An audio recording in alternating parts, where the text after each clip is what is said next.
জীবন যখন আমাদের যোগযুক্ত, শরীর তখন সবার রোগমুক্ত। আজ 21শে জুন বিশ্ব যোগ দিবস উপলক্ষে 100.1 FM গোল্ডে আমাদের বিশেষ অনুষ্ঠান, বিশেষ নিবেদন, এবং আমাদের সঙ্গে রয়েছেন বিশেষ অতিথি যোগ বিশেষজ্ঞ ডক্টর বিপ্লব বর্মন, আর রয়েছি আমরা শ্রাবস্তী আর বিদিশা। আর কথা মতোই আজকের আমরা বলেইছিলাম যে 2:30 থেকে 100.1 FM করলে যে অনুষ্ঠানটি শুরু হচ্ছে সেটা কিন্তু ভীষণ স্পেশাল। আন্তর্জাতিক যোগ দিবস শুধু সব জায়গায় পালিত হচ্ছে, সারা বিশ্ব জুড়ে পালিত হচ্ছে, তাহলে FM গোল্ডে কেন হবে না? ঠিক সেই জন্যই আমাদের সঙ্গে রয়েছেন একজন বিশেষ অতিথি। তিনি যাদবপুর ইউনিভার্সিটির শারীরশিক্ষা বিভাগের অতিথি অধ্যাপক। এছাড়াও এইটুকুতে তার পরিচয়কে সীমাবদ্ধ করা যায় না, তিনি বিভিন্ন জাতীয় এবং আন্তর্জাতিক স্তরে যোগব্যায়ামের যোগব্যায়ামের যে উপকারিতা বলুন, যোগব্যায়াম সম্পর্কে মানুষকে আরও বেশি করে সচেতন করা, সমস্ত কিছু নিয়ে কাজ করছেন। সেই মানুষটিকে আজকে আমরা আমাদের সঙ্গে পেয়েছি এবং তার সঙ্গে পাচ্ছি আপনাদের সবাইকে। তাই আপনারাও আমাদের সঙ্গে ফেসবুকে চটপট করে সবাই চলে আসুন এবং আপনাদের যা প্রশ্ন আছে, আপনাদের মনে যে জিজ্ঞাসা আছে, সবটা আমাদের সঙ্গে শেয়ার করতে পারেন। একেবারেই তাই। আমাদের কিন্তু আপনারা শুনতে পাচ্ছেন 100.1 FM গোল্ডে, আপনারা দেখতেও পাচ্ছেন 100.1 FM গোল্ডের পেজে এবং আকাশবাণী কলকাতার ফেসবুক পেজে। একদম। এবং আপনাদের প্রশ্ন আপনারা লিখে জানাতে পারেন আমাদের বিশেষজ্ঞের কাছে। আপনাদের যদি কোনো প্রশ্ন থাকে আপনারা লিখে জানাতে পারেন 9903059992 এই নম্বরে হোয়াটসঅ্যাপ অথবা টেক্সট মেসেজ করে। আপনাদের নাম এবং লোকেশন কিন্তু তার সঙ্গে লিখবেন। অবশ্যই নাম এবং লোকেশনটা অবশ্যই পরিষ্কার করে লিখবেন, যাতে আমরা জানাতে পারি যে কে প্রশ্নটি করেছেন এবং কোথা থেকে করেছেন। তাহলে এবার আমরা মূল অনুষ্ঠানে একটু ফিরি। আর নমস্কার, আমাদের সঙ্গে রয়েছেন, আরো একবার বলছি, বিপ্লব বর্মন রয়েছেন, যোগ বিশেষজ্ঞ, এবং তিনি নিজেকে যোগা ফিজিশিয়ান বলতে বেশি পছন্দ করেন। একদম একদম। আমি যোগ নিয়ে কাজ করছি এবং যাদবপুর বিশ্ববিদ্যালয়ের আমাদের যে কোর্সগুলো চলে সেখানে আমি যোগের নানা রকম দিক পড়াই, স্টুডেন্ট তৈরি। আর মেন কাজ যেটা, মানুষকে যোগ সম্পর্কে ধারণা দেওয়া এবং যোগের যে উপকারিতা সেইটা যতটা সম্ভব তুলে ধরা। কারণ বিভিন্ন বয়সের, ছোট থেকে বড়, বয়স্করা সবাই নানা রকম সমস্যার জন্য আমাদের কাছে আসেন, যেটাকে আমরা বলতে পারি যোগ থেরাপি। একদম। কারণ যোগের তো অনেকগুলো এরিয়া, প্রিভেনশনও আছে। অনেক মানুষ আছেন যারা কিছু হয়নি কিন্তু শরীরটাকে সুস্থ রাখতে চায়, তাদের একরকম। আবার কিছু মানুষ আসে অনেক দিন ওষুধ খেতে খেতে একদম ক্লান্ত বিধ্বস্ত, তারা একটু যোগা করে যাতে আর একটু ওষুধ কমানো যায়। তো সব ক্ষেত্রেই কিন্তু আমরা খুব ভালো কাজ পাই। আচ্ছা স্যার, এই যে একটা প্রশ্ন করি, সেটা হচ্ছে এই যে যোগ ব্যাপারটা, আমরা যে আমাদের জীবনে যোগকে যোগ করব, হ্যাঁ, এই জায়গাটা যোগ ব্যাপার শুধু কি সেট অফ এক্সারসাইজেস না, অনেকগুলো ব্যায়াম একসঙ্গে করে ফেললাম?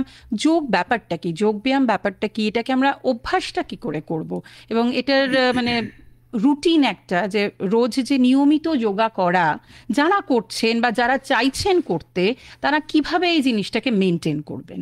আচ্ছা, খুব ভালো প্রশ্ন। কারণ ইন্টারন্যাশনাল যোগ ডেতে একটু ডিপ কনসেপ্ট জানাটা খুব জরুরি। সকলের ধারণা যে যোগ আসন, যোগা করি কতগুলো আসন করি, কিন্তু বিষয়টা কিন্তু তা না। অষ্টাঙ্গ যোগের অনুযায়ী আসন হচ্ছে একটা পার্ট। আমরা কতক্ষণ আর আসন করতে পারি? 1 ঘন্টা ম্যাক্সিমাম, 2 ঘন্টা, কিন্তু বাকি 24 ঘন্টার মধ্যে 22 ঘন্টা আমরা কি করব, that is very very important. আচ্ছা, যৌগিক কনসেপ্ট কিন্তু সেইটা সমস্ত কিছু বলে দেয়। এবং এটাকে আমাদের যদি আমরা পুরোটা বলি, যে যোম, নিয়ম, আসন, প্রাণায়াম, প্রত্যাহার, ধারণা, ধ্যান, সমাধি, এরকম ভাবে 8টা পার্ট। হ্যাঁ, তো 8টা পার্টের মধ্যে আমরা শুধু যেটা জানি, সাধারণ মানুষ জানে, সেটা হচ্ছে আসন। আসন নিয়ে সারা পৃথিবীতে এত মাতামাতি, কিন্তু শুধু আসন করলে কিন্তু কাজ হবে না। হ্যাঁ, ওই জন্যই আমরা এটা ইন্টিগ্রেটেড অ্যাপ্রোচ বা আমরা হলিস্টিক অ্যাপ্রোচ বলছি, ওয়ে অফ লাইফস্টাইল। হলিস্টিক মানে ওভারঅল আপনি সকাল থেকে একদম রাত পর্যন্ত কিরম ভাবে জীবনযাপন করবেন এবং কিরকম ভাবে মানুষের সাথে ব্যবহার করবেন, সেই বার্তাও কিন্তু যোগ দিয়ে দিচ্ছে। যেমন প্রথম যে ধাপটা যোমটা হচ্ছে সোশ্যাল ডিসিপ্লিন। প্রথমে আসন টাসন প্রাণায়াম এসব কিছু না। ঋষি পতঞ্জলি বলছেন যে তুমি মানুষের সাথে কিরম ভাবে বিহেভ করবে এইটা আগে তুমি শেখো, সেটা হচ্ছে যোম। হ্যাঁ, সেটা কি 5টা। শুরুটাই কিন্তু খুব ইন্টারেস্টিং, অহিংসা মানে হিংসে করো না, ভালোভাবে থাকো। অহিংসা, সত্য, অস্তেয়, ব্রহ্মচর্য, অপরিগ্রহ, এই 5টাকে আমরা বলছি যোম মানে সোশ্যাল ডিসিপ্লিন। আচ্ছা, দ্বিতীয় ধাপটা হচ্ছে নিয়ম। নিয়ম মানে সেলফ ডিসিপ্লিন।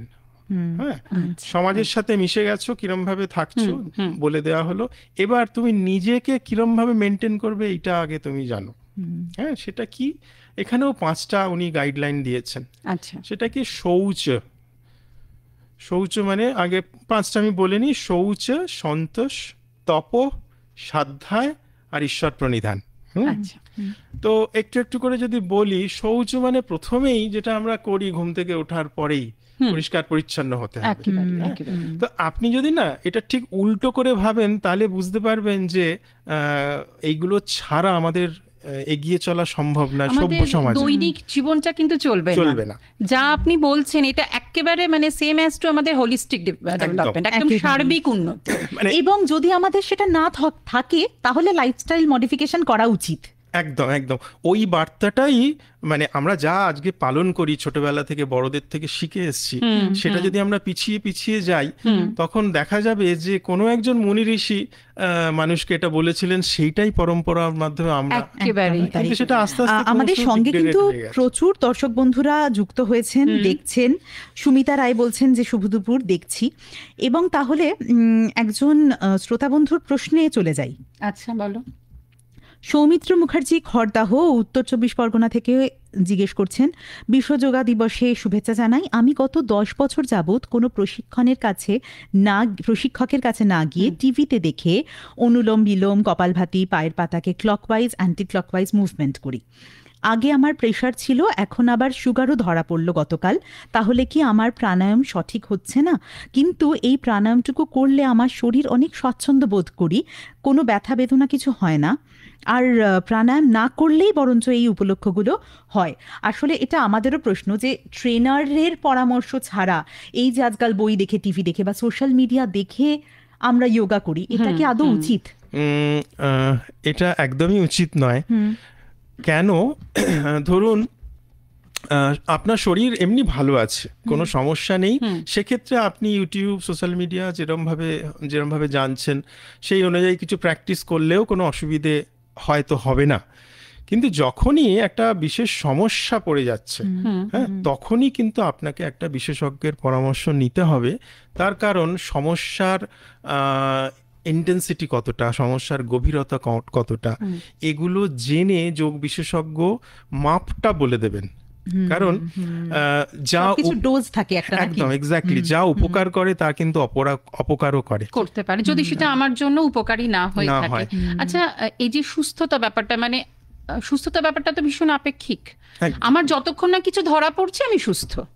হ্যাঁ, এবার ধরুন আমার ভেতরে এমন কিছু একটা গন্ডগোল হয়ে রয়েছে যেটা আমি জানি না, কারণ কোনো রকম লক্ষণ বা উপসর্গ আমি দেখতে পাইনি। তো এবার আমি সোশ্যাল মিডিয়া দেখে বা যাই হোক, যেখান থেকেই হোক, আমি কিছু মনে হলো যে আমার ফিটনেসটা রাখা দরকার, যেরকম ট্রেন্ড চলছে এখন, বিউটিফিকেশনটা মেনটেন করা দরকার, সে কারণে আমি কিছু এক্সারসাইজ শুরু করলাম। এবং সেক্ষেত্রে দেখা গেল কোনো একটা বিশেষ স্থানে আমার কোনো অসুবিধা হচ্ছে বা কিছু একটা আনকমফোর্টেবল হচ্ছে, শরীরের মধ্যে সেই অনুভূতিটা হচ্ছে। তো সেক্ষেত্রে মানে নিজের সচেতনতা বোধহয় সবার আগে জরুরি, যে একটা মানে প্রসেসের মধ্যে গিয়ে আপনি ভালো থাকছেন না খারাপ থাকছেন, এই জায়গাটা তো নিজেকে আগে বুঝতে হবে। তারপরে তো ধরুন আপনি প্রশিক্ষকের কাছে গিয়েও অনেক সময় এই যে প্রশিক্ষকের কাছে যাওয়া, এখন জিম এবং যোগা সেন্টার গলিতে গলিতে, তো এই জায়গাটাতে যাওয়ার ক্ষেত্রে মানে আপনি যদি আমাদের একটু বলেন যে কিভাবে মানে যাওয়া উচিত বা কোথায় যাওয়া উচিত, সঠিক জায়গাটাকে নির্বাচন করা, এইটা যদি একটু বলেন। এবং জিম না যোগা কোনটা? খুব ভালো একটা প্রশ্ন, খুব রেলিভেন্ট। হ্যাঁ, তো দেখুন, জিম হচ্ছে এটা ওয়েস্টার্ন কনসেপ্ট। হ্যাঁ, জিমে সাধারণত যেটা হয় মাসল বিল্ডিং, মাসল পাওয়ার ট্রেনিং, এটা আমরাও অ্যাডাপ্ট করি, আমরা ইন্টিগ্রেশনে মানে আমরা আগ্রহী, মানে জিমও থাকবে তার সাথে যোগটাও থাকবে, কিন্তু সব ক্ষেত্রেই যেটা জরুরি একজন বিশেষজ্ঞের পরামর্শ। জিমও কিন্তু একজন বিশেষজ্ঞের পরামর্শ নিয়েই করা উচিত। এবং খুব ইন্টারেস্টিং ব্যাপার যেটা জিমের ক্ষেত্রে যেটা হয়, মাসল টোন বাড়ছে। হ্যাঁ, এবং এখানে হচ্ছে যে স্টিমুলেশন। যোগের ক্ষেত্রে কিন্তু ব্যাপারটা ঠিক উল্টো। হ্যাঁ, যোগেও মাসল টোন বাড়ে, কিন্তু যোগের আলটিমেট উদ্দেশ্য হচ্ছে রিল্যাক্সেশন অ্যান্ড ফ্লেক্সিবিলিটি, মানে আমরা শান্ত হওয়ার দিকে যাব এবং নমনীয়তার দিকে যাব। ঠিক ধরুন আপনি খেতে বসেছেন, শুধু মাংস ভাতটা খেয়ে উঠে গেলেন, এটা তো নয়। খাবার একটা পরিপূর্ণ খাবারে ভাত, ডাল, মাছ, তারপরে শেষের দিকে কি থাকে, মিষ্টি, চাটনি, পাঁপড়, আইসক্রিম। হ্যাঁ, মানে একটা কুলিং ডাউন, একটা রিল্যাক্সেশনের দিকে যায়।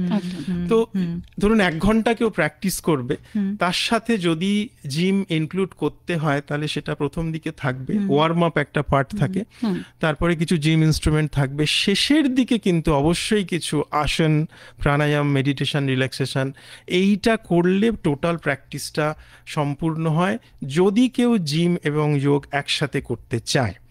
আচ্ছা, একেবারেই তাই, মানে জিম এবং যোগাটা আমরা একসঙ্গে করতে পারি, তাতে কোনো অসুবিধা নেই একেবারে। এবং আপনি এই দুপুরবেলা এত খাবারের নাম বললেন, সেই সূত্রে জিজ্ঞেস করছি যে আমি যোগা করছি, তার মানে কি আমি সবকিছু খেতে পারি? মেদ ঝরে যাবে, মানে এরকম একটা কিছু কনসেপ্ট, মানে আমি যোগাও করব, তার সঙ্গে মাটন বিরিয়ানি, চিকেন চাপ সব খাবো? না, এটা কিন্তু সম্ভব না। আমাদের কাছে প্রচুর মানুষ আসছে যে ওজনটা কমাতে চাই।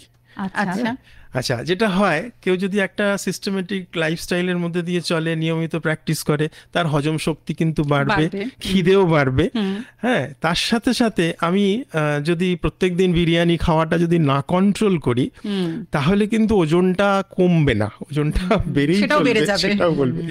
তাহলে উপায়টা কি? খিদেও বাড়ছে, আমার ইচ্ছেও বাড়ছে। যেটা হয় যোগের যেটা স্পেশালিটি, আপনি যখন প্রাণায়াম, মেডিটেশন, রিল্যাক্সেশন এটা করবেন না, অশান্ত মনটা শান্ত হবে এবং মনের ভেতরে একটা না খুব আনন্দের রাজ্য তৈরি হবে। মানুষ এই যে ফাস্ট ফুড কেন খায়, মানে শান্তি পাওয়ার জন্য বা আনন্দ পাওয়ার জন্য। ডিপ্রেশনে আছি, ভালো লাগছে না, একটু মিষ্টি খেয়ে নিলাম, একটু চানাচুর খেয়ে নিলাম, একটু ফাস্ট ফুড, হ্যাঁ, চটপট হয়ে যাবে, ওই জন্যই তার নাম ফাস্ট ফুড আর কি, চটপট যেটা হয়ে যায়। তো এইটা ভেতরে যদি আপনার শান্তি থাকে, হ্যাঁ, তাহলে আপনার দেখবেন খিদেটাও না শরীর যেরকম চাইছে সেটা কন্ট্রোল ভাবে আসবে, ক্রেভিংটা কম হবে। এবং আমরা তো বেশিরভাগ যেটা করি, আমরা তাড়িত হয়ে খাই। হ্যাঁ, খিদে পেয়েছে শান্তভাবে খাই, এটা কিন্তু খুব কম। বা আপনার খাওয়াটা কমপ্লিট হয়ে গেছে, তাড়িত হয়ে আরেকটু বেশি খেয়ে, এরকমও মানুষ আছেন, এইমাত্র খাওয়া শেষ করলাম, তার পরেই 5 মিনিট বাদে আবার খাওয়া শুরু করলাম। তার মানে কি, স্যাটিসফ্যাকশন নেই। হ্যাঁ, এইটা কিন্তু অশান্ত মনের পরিচয়। তো আপনি যখনই একটা নিয়মিত সিস্টেমেটিক প্র্যাকটিসের মধ্যে দিয়ে যাবেন, তাহলে ভেতরে এই যে ডিস্টারবেন্সগুলো, এগুলো না অটোমেটিক্যালি, খুব বলতেও হবে না, আপনার ভেতরে এমন একটা কন্ট্রোল চলে আসবে, আপনার ভেতর থেকে ইচ্ছা হবে, না এই বাজে স্পাইসি ফুডটা আমি খাবো না, এটা আমার জন্য নয়। মানে এটা পুরো মানে অটোমেটিক্যালি হবে। কেন?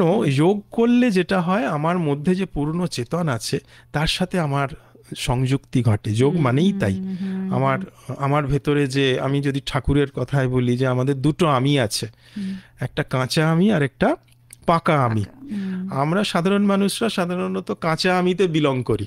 এই কাঁচা আমি হচ্ছে এটা খাবো ওটা খাবো, বিভিন্ন রকম ভাবে ডিস্টার্ব হয়ে থাকবো। পাকা আমি কিন্তু এটা নয়। পাকা আমি আমার যেটুকু দরকার, যা দরকার সেটা করব। তো যখনই কেউ নিয়মিত যোগ প্র্যাকটিস করবে না, তখন কি হয়, পাকা আমির সাথে কানেকশন, ওটাই যুক্ত হওয়া, আমার মধ্যে যে সেলফ আছে। অ্যাকর্ডিং টু তৈত্তরীয় উপনিষদ, আমাদের যে এক্সিস্টেন্স, হ্যাঁ, এটাকে আমরা না 5টা ভাগে দেখি। যেমন আপনি আমাকে দেখতে পাচ্ছেন, এটাকে আমরা বলছি অন্নময় কোষ, মানে একদম ফিজিক্যাল বডি। বলছে যে এটাও শেষ না, এর ভেতরে আরেকটা বডি আছে, সেটা কি? প্রাণময় কোষ। হ্যাঁ, এই যে আমরা ব্রিথ নিচ্ছি, তার এটা হচ্ছে তার ম্যানিফেস্টেশন, প্রাণিক বডি। বলছে এটাও শেষ না, এটার পেছনে আরেকটা বডি আছে। কি বডি? মাইন্ড বডি, মনোময় কোষ। আমরা যে মন দিয়ে নানা রকম কাজ করছি। বলছে এটাও শেষ না, এর পেছনে আরেকটা বডি আছে, সেটা কি? বিজ্ঞানময় কোষ, মানে ইন্টেলেকচুয়াল বডি, যেটা দিয়ে আমরা সিদ্ধান্ত নিই একটা ভালো খাবার খাবো কি খাবো না, বা এখানে যাব কি যাব না, সেটা একটা বডি অ্যাকর্ডিং টু উপনিষদ। বলছে এটাও শেষ না, এরপরে কি? আনন্দময়তা, একদম তৃপ্তির সেই বলছে এখানেও শেষ না, আনন্দময়তাটাও শেষ না, এর পেছনে আরেকটা আছে, সেটা কি? সেটাই একদম শেষ, সেটা হচ্ছে আনন্দ ইটসেলফ। হ্যাঁ, নিজের ভেতর আনন্দকে আত্মা, যেটা আমি বলছি যে পাকা আমি আত্মা, সচ্চিদানন্দ স্বরূপ।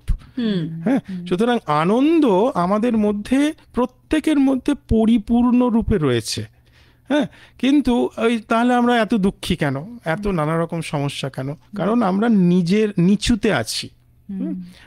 এটার ফলে আমাদের মানে আত্মার উচ্চ মার্গে আমরা এখনো পৌঁছতে পারিনি, যেটা আমাদের যোগ সাহায্য করবে। এইটাই যে যোগ আমাদের এইগুলো, এই যে নিচে আমরা পড়ে আছি, এখান থেকে কি করে এই কানেকশনটা করবে, যৌগিক টেকনিক।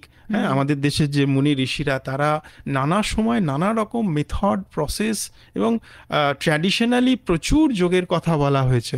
হঠযোগ, রাজযোগ, জ্ঞানযোগ, ভক্তিযোগ, কর্মযোগ, প্রত্যেকটা ক্ষেত্রেই কিন্তু একটা একটা বিশেষ বিশেষ মেথডের উপরে স্থানকাল পাত্র অনুযায়ী গুরুত্ব দেওয়া হয়েছে। হ্যাঁ, তো এখন মডার্ন ওয়ার্ল্ডে যেটা বেশি চলছে, যেটা দিয়ে সবাই পরিচিত, হঠযোগ। হ্যাঁ, শারীরিক প্র্যাকটিস। কিন্তু এটা কিন্তু শেষ কথা না, হঠযোগের পরেও আরো অনেক কিছু পদ্ধতি আছে, যেমন যে একটু আগে বললাম যে যৌম নিয়ম পালন করা উচিত। হ্যাঁ, তো এগুলো যখন গভীরে যিনি যেতে চান তিনি কিন্তু যেতে পারবেন, এবং গভীরে যাওয়া মানেই কিন্তু ক্রেভিংটা অটোমেটিক্যালি কমে যাবে। এবং আপনার যেটা প্রশ্ন ছিল যে খাওয়াটা কন্ট্রোল আমরা খেতে পারি, একদম একদম ওই জায়গাটা থেকে আপনি মানুষ সরে যান। আচ্ছা, যদি আপনি না সরেন, বা সে তো সরে যাবেনই, কিন্তু যোগাতে কি কোনো ডায়েট প্ল্যান দেওয়া হয়? মানে সঠিক খাদ্যাভ্যাস একদম সেটা সাজেস্ট করেন? হ্যাঁ, যোগের যে গাইডলাইন অ্যাকর্ডিং টু আমাদের ট্র্যাডিশনাল যে বিষয়গুলো, সেখানে সবচেয়ে আগে যেটা বলা হয় মিতাহার। হ্যাঁ, মিতাহার মানে হচ্ছে তুমি অল্প অল্প খাও, হ্যাঁ, বেশি খেও না, অল্প খাও। কারণ খাওয়া বেশি হলে যেটা হবে, আমরা যে এতক্ষণ যে আলোচনাটা করছিলাম, সেটা কিন্তু ফুলফিল করতে পারবেন না। কেন? আমি ধরুন অনেকটা খেয়ে ফেললাম, তারপরেই যেটা হবে আমার ঘুম পাবে, হ্যাঁ, এক্সট্রা এনার্জি আমাকে কাজ করতে দেবে না, অলসতা এসে যাবে। তো সেই জন্য প্রথম বলছে যে যা কিছু করতে হবে মানুষকেই তো করতে হবে, এবং বিভিন্ন অ্যাক্টিভিটির মাধ্যমেই করতে হবে। সেইগুলো করতে গেলে প্রথম যেটা দরকার মিতাহার, মানে অল্প অল্প খাও। খাবারের পরিমাণটাকে বেঁধে দিতে হবে। মানে এরকম কি করে বুঝবো যে আমি খাওয়ার পরেও আরো একটু খেতে পারবো, এইভাবে আমাকে খাওয়ার প্ল্যানিংটা করতে হবে। আচ্ছা, এক্ষেত্রে কি জল কিছুটা আমাদের সাহায্য করতে পারে? মানে খাওয়ার আগে যদি আমরা একটু জল খেতে পারি, তাহলে আমাদের স্টমাকটা খানিকটা ফুলফিল হয়ে গেল।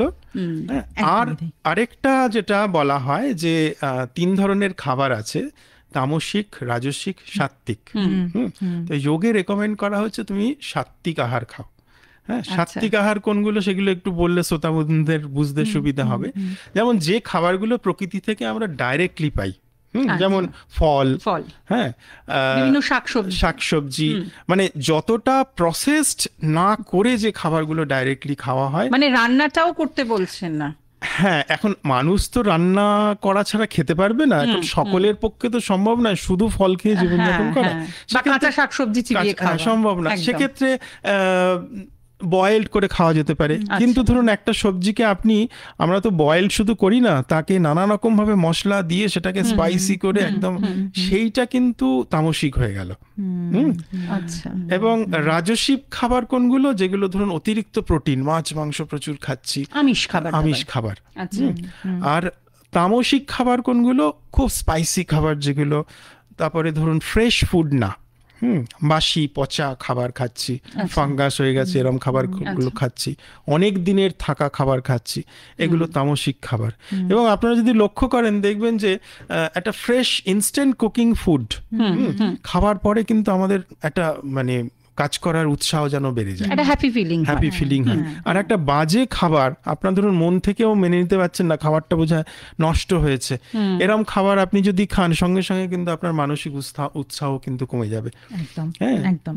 তো সেই জন্যে যদি সাত্বিক আহার খাওয়া যায় তাহলে জীবনযাপনটা অনেক সহজ হয়ে যাবে। কিন্তু এখনকার যা লাইফস্টাইল স্যার, তাতে ওইভাবে মানে ধরুন শুধু ফল খাওয়া বা শুধু সেদ্ধ, অনেকেই বয়েলড ভেজিটেবলস খাচ্ছেন, তার সঙ্গে চিকেনটাও বয়েল করে খাচ্ছেন, মানে খুব বেশি যে সেটাকে প্রসেস করছেন বা রান্না করছেন বা মশলা দিচ্ছেন তা করছেন না। সেক্ষেত্রে মানে আমি যদি ধরুন একটা কম্বিনেশন তৈরি করতে চাই, ভেজও খাচ্ছি নন ভেজও খাচ্ছি, কিন্তু মানে পরিমাণটা ঠিকঠাক রেখে, সেক্ষেত্রে সেটা তো খাওয়া যেতেই পারে, তাই না?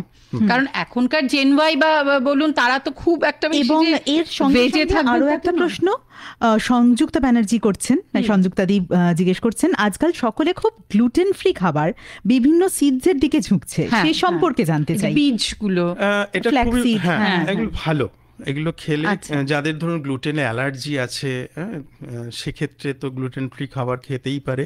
এবং এই যে শস্য জাতীয় যে খাবারগুলো তার ফুড ভ্যালু কিন্তু অনেক বেশি। আপনি যদি স্প্রাউটেড যে কোনো কিছু খান সেটা কিন্তু সাত্বিক আহারের মধ্যেই পড়ে। হ্যাঁ, এবং তার মধ্যে ফাইবারের পরিমাণটা অনেক বেশি থাকে, প্রোটিনের ভাগ থাকে, হ্যাঁ, প্রচুর অ্যান্টিঅক্সিডেন্ট থাকে, যেইটা আমাদের মানে জীবনযাপন এবং হেলথ ঠিক রাখতে, কিন্তু স্কিন ঠিক রাখতে খুব হেল্পফুল। সুতরাং এটা খাওয়া যেতেই পারে, কিন্তু একটা জিনিস মাথায় রাখতে হবে যে সকলের সবকিছু কিন্তু স্যুট করে না। মানে অনেকেই আমি দেখি যে চিয়া সিড খেয়ে তার হয়তো ভালো মানে ফিল হচ্ছে না, স্টমাকের অসুবিধা হচ্ছে, এটা একটু দেখতে হবে তার স্টমাক। ওই সচেতনতাটা সবসময় রাখতে হবে নিজের মধ্যে, যে আমি এটা খেয়ে বা এইটা অভ্যাস করে আমি সুস্থ আছি কিনা, এটা বুঝতে হবে। বার্তাটা আপনার শরীরই আপনাকে দেবে, একেবারে সেটা বুঝতে হবে। জেনারেলাইজ ব্যাপারটা না, এটা কখনো হতে পারে না, একেবারেই তাই। কিন্তু জেনারেলাইজড যোগা থেরাপি কি হয়? সবার জন্য একই রকমের যোগা দেখালেন, সবার জন্য সেটা খুব মানে কিছুটা ধরুন আমার হাতে সকালবেলা 20 মিনিট সময় আছে, ঠিক আছে, এখন যা অবস্থা আমাদের কাজে কর্মের জন্য ওইটুকু সময় আমি দিতে পারি। কিংবা হয়তো সারাদিন স্ক্রিনের সামনে একজন মানুষ বসে রয়েছেন, তিনি দুপুরবেলা লাঞ্চটি করে হয়তো 20 মিনিট সময় পেয়েছেন, এই চেয়ারেই বসেছেন, বসে এবার একটু রিল্যাক্স করতে চাচ্ছেন, শরীরটাকে একটু ঠিক যদি রাখা যায় ওইটুকু সময়ের মধ্যে, তাহলে সেক্ষেত্রে কি করা যায়? খুব বেশি মানে স্পেশালাইজেশনের মধ্যে না গিয়ে একটু নরমাল কিছু, সাধারণ কিছু। এটা আমার মনে হয় খুব উপকার লাগবে সকলের। সেটা হচ্ছে প্রথমে আমরা ধরে নিতে পারি যে তার কোনো খুব শারীরিক সমস্যা নেই, হ্যাঁ, এইটা ধরেই আমাদের চলতে হবে। এরপরে হচ্ছে যে মানে খাবার কতক্ষণ বাদে আমরা যোগাটা করব। হ্যাঁ, যদি আমরা লাঞ্চ করি, ফুল একটা খাবার নিই, সেক্ষেত্রে 3.5 থেকে 4 ঘন্টা গ্যাপ কিন্তু দিতে হবে। আর যদি আমি ব্রেকফাস্ট করেছি সেক্ষেত্রে 0.5 ঘন্টা 40 মিনিট বাদেই আপনি প্র্যাকটিস করতে পারবেন। আচ্ছা, এবারে কি প্র্যাকটিস করব মিনিট 20-র মধ্যে? প্রথম পার্ট হচ্ছে যে হঠাৎ করে এসে আমি কিন্তু শুরু করে দিলে আমি যোগা, এটা না। প্রথমে আমরা যেটা বলি যে তুমি একটু বসো, হ্যাঁ, আমরা এটাকে যেমন মহাপ্রাণ ধ্বনি দিয়ে আমরা শুরু করতে পারি। এটা ভেরি সিম্পল, হাতটা মাথায় দিয়ে চোখ বন্ধ করে মকার এরকম ভাবে আমরা জাস্ট 5টা 7টা 10টা দিয়ে যেই করব, সঙ্গে সঙ্গে বডি মাইন্ডটা কিন্তু প্র্যাকটিসের জন্য রেডি হয়ে গেল। সবসময় মনে রাখতে হবে আমি কি করছি, যোগ করছি। এইটা এই যে নানা রকম অ্যাক্টিভিটির মাধ্যমে এই জায়গাটায় আসতে হবে, যুক্ত হচ্ছে এবং উইথ ফিলিং। হ্যাঁ, মানে যাই করব সেটাকে আমাকে ফিল করে করে করতে হবে, একদম ঠিক আছে। আচ্ছা, এরপরে আমরা কিছু ব্রিদিং প্র্যাকটিস করতে পারি, hand stretch breathing with chest expansion, হ্যাঁ, করতে পারি। ধরুন জাস্ট হাতটা তুলে নিঃশ্বাস নিতে নিতে তোলা, ছাড়তে ছাড়তে নামানো। এটা প্রত্যেকটা জয়েন্টের মুভমেন্ট 10 বার করে, খুব ইজি। হ্যাঁ, ছোট ছোট জয়েন্ট যে আছে আমাদের, ধরুন finger joint, wrist joint, elbow, এগুলো আমরা ধরুন 10 বার করে করে নিলাম। ক্লকওয়াইজ অ্যান্টি ক্লকওয়াইজ আমরা হ্যাঁ, ঘোরাতে এইটা পারি। কিন্তু মাথায় রাখতে হবে যে আমি যদি ঘোরাই তাহলে এটা ক্লকওয়াইজ এবং অ্যান্টি ক্লকওয়াইজ যোগের ওগুলো বেসিক নিয়ম। আমি যদি ডান দিকে করি তাহলে আমাকে বাঁ দিকে করতে হবে, হ্যাঁ। আমি যদি সামনে ঝুঁকি বা তাহলে আমাকে পেছনে বেঁকি, পিছনেও ঝুঁকতে হ্যাঁ হবে। আমাকে এই ব্যালেন্সটা, এই সিনক্রোনাইজেশনটা জরুরি, তবে ব্যালেন্সিং প্র্যাকটিসটা হয়। আচ্ছা, এরকম ভাবে ব্রিদিং করার পরে আমরা একটু এই ওয়ার্ম আপ গুলো করে নিলাম, তারপরে আমাদের বডিটা রেডি হলো। এরপরে কিছু বেসিক আসন, যেমন ধরুন যদি হাঁটুতে সমস্যা না থাকে সেক্ষেত্রে বৃক্ষাসন হতে পারে, আচ্ছা, হ্যাঁ, উৎকট আসন হতে পারে, half chair. Half chair vrikshasana মানে ট্রি লাইক পশ্চার, এক পায়ে দাঁড়িয়ে। শুয়ে ধরুন ভুজঙ্গাসন হতে পারে। একপদ শলভাসন মানে উপর হয়ে শুয়ে ডান পাটা আমি তুলবো নামিয়ে দেবো, বাঁ পাটা তুলবো নামিয়ে দেবো, হতে পারে। পবন মুক্তাসন হতে পারে, হ্যাঁ, ডান পাটা ভাঁজ করে পেটের মধ্যে চেপে ধরা, এটা হতে পারে। যষ্ঠী আসন হতে পারে। আচ্ছা, তারপরে টুইস্টিং পশ্চারের মধ্যে বক্রাসন হতে পারে। এবং আপনারা লক্ষ্য করে দেখবেন যে এই যে কমন যোগা প্রোটোকল, যে আজকে সারা পৃথিবীতে যে প্রোটোকলটা ব্যবহার করা হচ্ছে, তার মধ্যে যে পশ্চারগুলো দেওয়া আছে সেগুলোর মধ্যে থেকেও কিন্তু সব যে করতে হবে তা নয়। হ্যাঁ, কিছু আপনি আপনার সুবিধা মতো সিলেক্ট করে আপনি মিনিট করে প্র্যাকটিস করতে পারেন। আচ্ছা, এটার পরে যেটা অবশ্যই জরুরি আসন হলো, এরপরে কিন্তু অন্তত মিনিমাম একটা প্রাণায়াম আপনাকে করতেই হবে। আচ্ছা, সেটা নাড়ি শোধন হতে পারে, ভ্রামরি হতে পারে, আর তার আগে একটু কপালভাতি করে নেওয়াটা খুব জরুরি। কপালভাতি করার পরে আমরা প্রাণায়াম করতে সাজেস্ট করি। বেশ, দেখুন ক্রমশ কিন্তু ওই শিথিলতার দিকে যাচ্ছে প্র্যাকটিসটা, আস্তে আস্তে রিল্যাক্সেশন, এবং একেবারেই তাই। একদম শেষকালে শবাসন। একেবারেই তাই। একটুখানি মেসেজে যাই। অখিল সূত্রধর লিখছেন অসাধারণ আলোচনা, সঙ্গে আছি আসাম থেকে। গোবিন্দ কর্মকার লিখছেন যে সঙ্গে আছি ঢাকুরিয়া থেকে। বংশীবদন চট্টোপাধ্যায় তিনি লিখছেন ধ্যান আর যোগ এই দুটোর মধ্যে পার্থক্য কি একটু আলোচনা করবেন, শুনবো। নিশ্চয়ই আলোচনা করবেন, তার আগে বলে দিই আমাদের কিন্তু হোয়াটসঅ্যাপ নাম্বার 9903059992, এই নাম্বারটা কিন্তু খোলা আছে আপনাদেরই প্রশ্নের জন্য। আর আমাদের ফেসবুক পেজে, আপনারা তো আমাদের শুনছেনই 100.1 FM গোল্ডে, এছাড়াও আমাদের ফেসবুক পেজ 100.1 FM গোল্ডের ফেসবুক পেজ এবং আকাশবাণী কলকাতার ফেসবুক পেজে কিন্তু লাইভ আছি। একদম একদম। এবং আমাদের সঙ্গে রয়েছেন যোগা ফিজিশিয়ান, যাদবপুর ইউনিভার্সিটির ফিজিক্যাল এডুকেশন ডিপার্টমেন্টের গেস্ট লেকচারার শ্রী বিপ্লব বর্মন। তিনি আজকে আমাদের বিশেষ অতিথি আমাদের এই অনুষ্ঠানের। এবং এই যে প্রশ্নটা বন্ধু করেছেন যে যোগ এবং ধ্যান, এই যে মেডিটেশন কথাটা এখন সমস্ত জায়গায়, মানে তুমি ডিপ্রেশনে আছো তুমি মেডিটেশন করো, তোমার ভালো লাগছে না কিছু তুমি মেডিটেশন করো, ওয়ার্ক স্ট্রেস হয়েছে মেডিটেশন করো, তোমার কনসেন্ট্রেশন প্রবলেম তুমি মেডিটেশন করো। এই যে মেডিটেশন করো এটার যে প্রসেসটা, মানে আমি হঠাৎ করে এলাম, এসেই বসে পড়লাম, চোখ বন্ধ করলাম, আমি কি মেডিটেশন করছি? এটা না, এবং বন্ধুর কোয়েশ্চেন, এবং আমাদের বন্ধুর কোয়েশ্চেন রয়েছে। তো দেখো, উনি প্রশ্নটা করেছেন যোগ অ্যান্ড ধ্যান। ধ্যানটা হচ্ছে যোগের একটা অংশ, একটা পার্ট। এখন চলতি কথায় অনেকগুলো কথা চলে আসে, যোগ ব্যায়াম, যোগ আসন, এগুলো কিন্তু ট্র্যাডিশনালি কথাগুলো ঠিক না। এগুলো চলতি কথা আমরা এরকম ভাবে বলে ফেলেছি, আসন মানে যোগ আসন, যোগ ব্যায়াম। হ্যাঁ, কিন্তু আসল কথাটা হচ্ছে যোগ মানে, হ্যাঁ, যোগ সেখানে চিত্তবৃত্তির নিরোধ যোগ। এবং যোগের আমি যদি অ্যাকর্ডিং টু ঋষি পতঞ্জল বলি তাহলে এই স্টেপগুলো যাচ্ছে: যোম, নিয়ম, আসন, প্রাণায়াম, প্রত্যাহার, ধারণা, ধ্যান, এই যে মেডিটেশন আসছে। তো এবার কেউ চট করে ওই ধ্যানের জায়গায় পৌঁছানো সম্ভব নয়। ধ্যান একটা অবস্থা, আচ্ছা, ধ্যান করা যায় না, ধ্যান হয়ে যায়। তাহলে আমরা আমাদের কাছে যখন আসে ধ্যান করব এরকম ভাবনা নিয়ে, আমরা কি করি? ধ্যান করার জন্য উপযুক্ত তার বডি মাইন্ডকে আমরা তৈরি করি, এবং এটা কিন্তু অনেক দিনের বিষয়। আচ্ছা, একটা লং টার্ম প্রসেসের মধ্যে দিয়ে গিয়ে আমরা সঠিকভাবে ধ্যান করাটা শিখতে পারি। একদম। আপনি যদি অষ্টাঙ্গ যোগটা দেখেন, দেখুন 7ম নম্বর ধাপে ধ্যান আছে।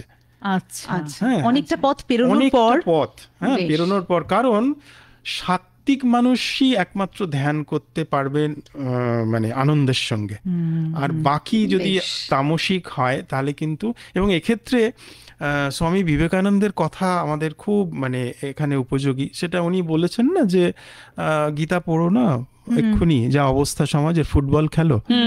এটা কিন্তু ভীষণ ভীষণ সায়েন্টিফিক একটা বিষয়। কারণ উনি কেন বলেছেন, এই সময় মোড অফ ইগনোরেন্স মানে তামসিকতায় আচ্ছন্ন হয়ে আছে আমাদের ইয়াং জেনারেশন, সেই সময় গীতা পড়ার থেকেও তখন দরকার আমাদের মধ্যে যে নেগেটিভ ক্যালোরিজ গুলো আছে সেটা, ইয়েস, মানে প্র্যাকটিস করে করে ক্যালোরিটা রিডিউস করে তোমার মধ্যে মানে ঘাম ঝরিয়ে ওইটাকে মানে ডিজলভ করা।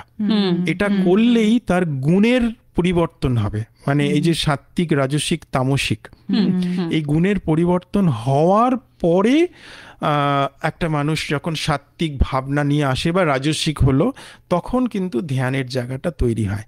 কিন্তু ধরুন খুব অলস, খুব লেজি, আমার ডিসিপ্লিন নেই, আমি চোখ বন্ধ করে শুধু ধ্যান করছি, কোনোদিন ধ্যানের কাজ হবে না। হ্যাঁ, স্টেপটা এইরকম যে আমি যদি তামসিক হই, অ্যাকচুয়ালি মানুষ তো মিক্সড ক্যাটাগরি। হ্যাঁ, আমি যদি বেশিরভাগ আমার মধ্যে তামসিকতা থাকে, মানে আমি খুব লেজি, অলস, আমি ইনডিসিপ্লিন লাইফ লিড করি, সেক্ষেত্রে আমাকে কিন্তু রাজসিক হতে হবে। রাজসিক মানে হচ্ছে আমি মুভ করব, আমি ফাস্ট হব, জীবনে উন্নতি করব, পড়াশোনা করব, রোজগার করব, উদ্যমটা আমার মধ্যে নিয়ে আসতে হবে, চেষ্টাটা আমার মধ্যে নিয়ে আসতে হবে। এইটা প্রথম ধাপ। সেক্ষেত্রে আমরা কি করি, আমরা তাকে ফিজিক্যাল মুভমেন্ট, যেমন ধরুন সূর্য নমস্কার, আমরা বিভিন্ন ধরনের মুভমেন্ট ওরিয়েন্টেড প্র্যাকটিস করাই। মানে প্রথমেই ধ্যান না। আচ্ছা আচ্ছা। হ্যাঁ, এরপরে যখন একটু ব্যালেন্স হলো, তার অবস্থাটা একটু সুন্দর হলো, তখন আমি চোখ বন্ধ করে বললে, এবং তার আগে আছে প্রাণায়াম। প্রাণায়াম করলে মন শান্ত হয়। হ্যাঁ, মন শান্ত হলো, এই অবস্থাটা খানিকটা ধ্যান করার উপযোগী তৈরি হলো। আচ্ছা, তাহলে মেডিটেশনটাকে আমরা কোন জায়গায় রাখছি? মানে প্রাণায়াম করে তারপরে মেডিটেশন করা? একদম না, প্রথমেই স্টেপ বাই স্টেপ। ধরা যাক যম নিয়মটা তো ওইরকম ভাবে চট করে পালন করা যায় না, এটা একটা কনসেপ্ট, এটা আমাকে মানে রোজ একটু একটু করে বিষয়গুলো অ্যাডাপ্ট করতে হবে, আয়ত্তে আনতে হবে। ধরুন এই যে আমরা 1 ঘন্টা প্র্যাকটিস করব, সেক্ষেত্রে প্রথম হচ্ছে যে একটু ওয়ার্ম আপ করে একটু ফিজিক্যাল কতগুলো আসন, ফিজিক্যাল প্র্যাকটিসটা করলাম, তারপরে আমি প্রাণায়ামে যাব। বলা হয় যে শ্বাস ও প্রশ্বাস ও গতির বিচ্ছেদ প্রাণায়াম। হ্যাঁ, মানে প্রাণায়াম তাকে বলি যেটা আমাদের শ্বাস প্রশ্বাসের গতিটা বিচ্ছেদ করে দেয়, মানে স্লো করে দেয়। এবারে অশান্ত মন মানেই রেস্টলেসনেস অফ দ্য মাইন্ড, এটা মানেই হচ্ছে আমাদের শ্বাস প্রশ্বাসের গতি বৃদ্ধি হয়ে যাবে এবং মন চঞ্চল হয়ে যাবে, হাইপারটেনশন হবে, যা কিছু হওয়ার সেগুলো হবে, গন্ডগোল। এটাকে আগে শান্ত করতে হবে। আমি যদি যে কোনো একটা প্রাণায়াম শুরু করে দিই, সঙ্গে সঙ্গে কিন্তু এই সূত্রটা কাজ করবে। হ্যাঁ, শ্বাস প্রশ্বাসের গতি এটা কমে যাবে। এইটাতে কি হয়, মন এবং শরীর দুটো আমার মেডিটেশন করার উপযুক্ত তৈরি হয়। হ্যাঁ, মানে আমি রিল্যাক্স হলাম। এরকম ভাবেই করতে করতে কেউ যদি চেষ্টা করে, তাহলে একসময় বুঝতে পারবে যে চোখ বন্ধ করে হঠাৎ করে আমি অফ হয়ে গেলাম। হ্যাঁ, ব্যাস, এটাই ধ্যান ওরম ভাবে করানো যায় না। ধ্যান একটা অবস্থা, এটা স্টেট অফ মাইন্ড, পৌঁছতে হবে ধীরে ধীরে। এক্ষেত্রে অবশ্যই একজন এক্সপার্টের ওপিনিয়ন নিয়ে করাটা খুব জরুরি, এবং প্র্যাকটিস যাতে। আচ্ছা, এই যে আপনি একটা রুটিন বললেন, একটা প্রসেস বললেন পুরো, যে আসন, তারপরে কিছু ছোট ছোট ব্যায়াম, তারপরে আমরা প্রাণায়াম করব, আমাদের শ্বাস প্রশ্বাসের গতিটাকে নিয়ন্ত্রণ করা, তারপরে আমরা মেডিটেশনে যাব।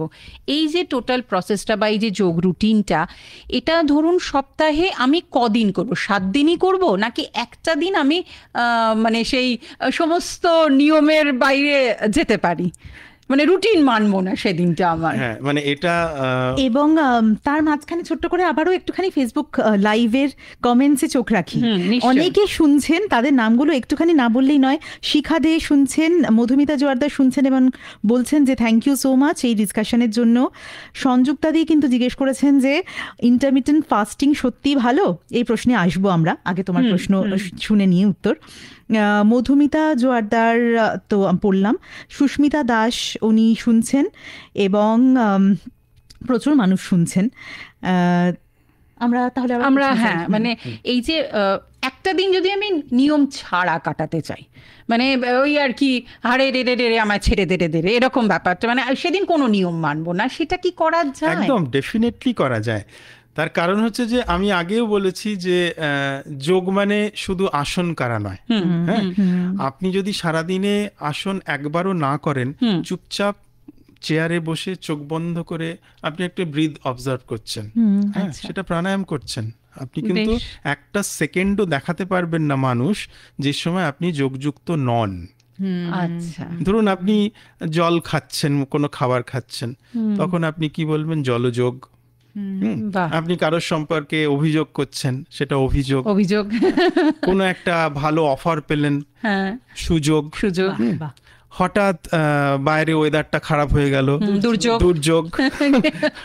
হ্যাঁ, বা কারোর সম্পর্কে কিছু একটা রিকোয়েস্ট করছেন, অনুযোগ। তো এরকম 24 ঘন্টাই কিন্তু আমরা যোগযুক্ত হয়ে আছি। শুধু দরকার বিষয়গুলোকে বোঝা। আপনি যা খুশি করুন, কিন্তু আপনি নিজের স্টেশনে আছেন, মন বাইরে নেই, মন আপনার ভেতরে আছে, ব্যাস, তাহলে আসন করার কোনো প্রয়োজন নেই, এবং আমার নিয়ন্ত্রণে আছে, আপনার নিজের নিয়ন্ত্রণে আছে। ইনফ্যাক্ট আমি যদি পতঞ্জল যোগ দর্শনের কথা বলি, সেখানে কিন্তু আসন বলতে স্থিরম সুখম আসনম এই প্রসঙ্গ বলা হয়েছে, অর্থাৎ ধীর স্থির সুখকর অবস্থায় যে কোনো পশ্চারে আপনি যদি বসে থাকেন, এই যে চেয়ারে বসে আছেন, ব্যাস আসন, মানে যে পজিশনে আপনি অনেকক্ষণ বসে থাকতে পারবেন, এইটুকু করলেই যথেষ্ট। এখানে কিন্তু বিভিন্ন ধরনের, একদম বিভিন্ন ধরনের যে পশ্চার কথা হয়, হঠযোগ প্রদীপিকায় আমরা পাই প্রচুর পশ্চার, অনেক পশ্চার। হ্যাঁ, কিন্তু এই কনসেপ্টে পতঞ্জল যোগ দর্শনে এখানে কিন্তু শুধু ধ্যানাসনের কথা বলা হচ্ছে, সুখাসন, পদ্মাসন। আর প্রাণায়ামের ক্ষেত্রেও কিন্তু এই কনসেপ্টটা অন্যরকম। সেখানে আমরা কিন্তু এই যে অষ্টকুম্ভক বা এই যে নারী শোধন প্রাণায়াম, সূর্যভেদা, ভ্রামরী, উজ্জায়ী, বিভিন্ন ধরনের যে প্রাণায়াম আছে, এখানে কিন্তু এত কিছু নেই, শুধু ব্রিথ নেওয়া, শ্বাস নিলাম, হোল্ড করলাম, কুম্ভক ছাড়লাম, এটা দ্যাট ইজ এনাফ। আচ্ছা, হ্যাঁ, সুতরাং আপনি ধরুন একটা স্বাভাবিক জীবনযাপন করছেন, আর কোনো একদিন চেয়ারে বসে শুধু ব্রিথ অবজার্ভ করছেন, চোখ বন্ধ করে শ্বাস নিলাম, নিয়ে হোল্ড করলাম, ধীরে ধীরে ছাড়লাম, এটা যদি 5 মিনিট করেন, আপনি কি করলেন? আপনি যোগযুক্তই হলেন। আচ্ছা, কিন্তু ওই জন্য যোগ কিন্তু মজা, যোগ সাজা নয়।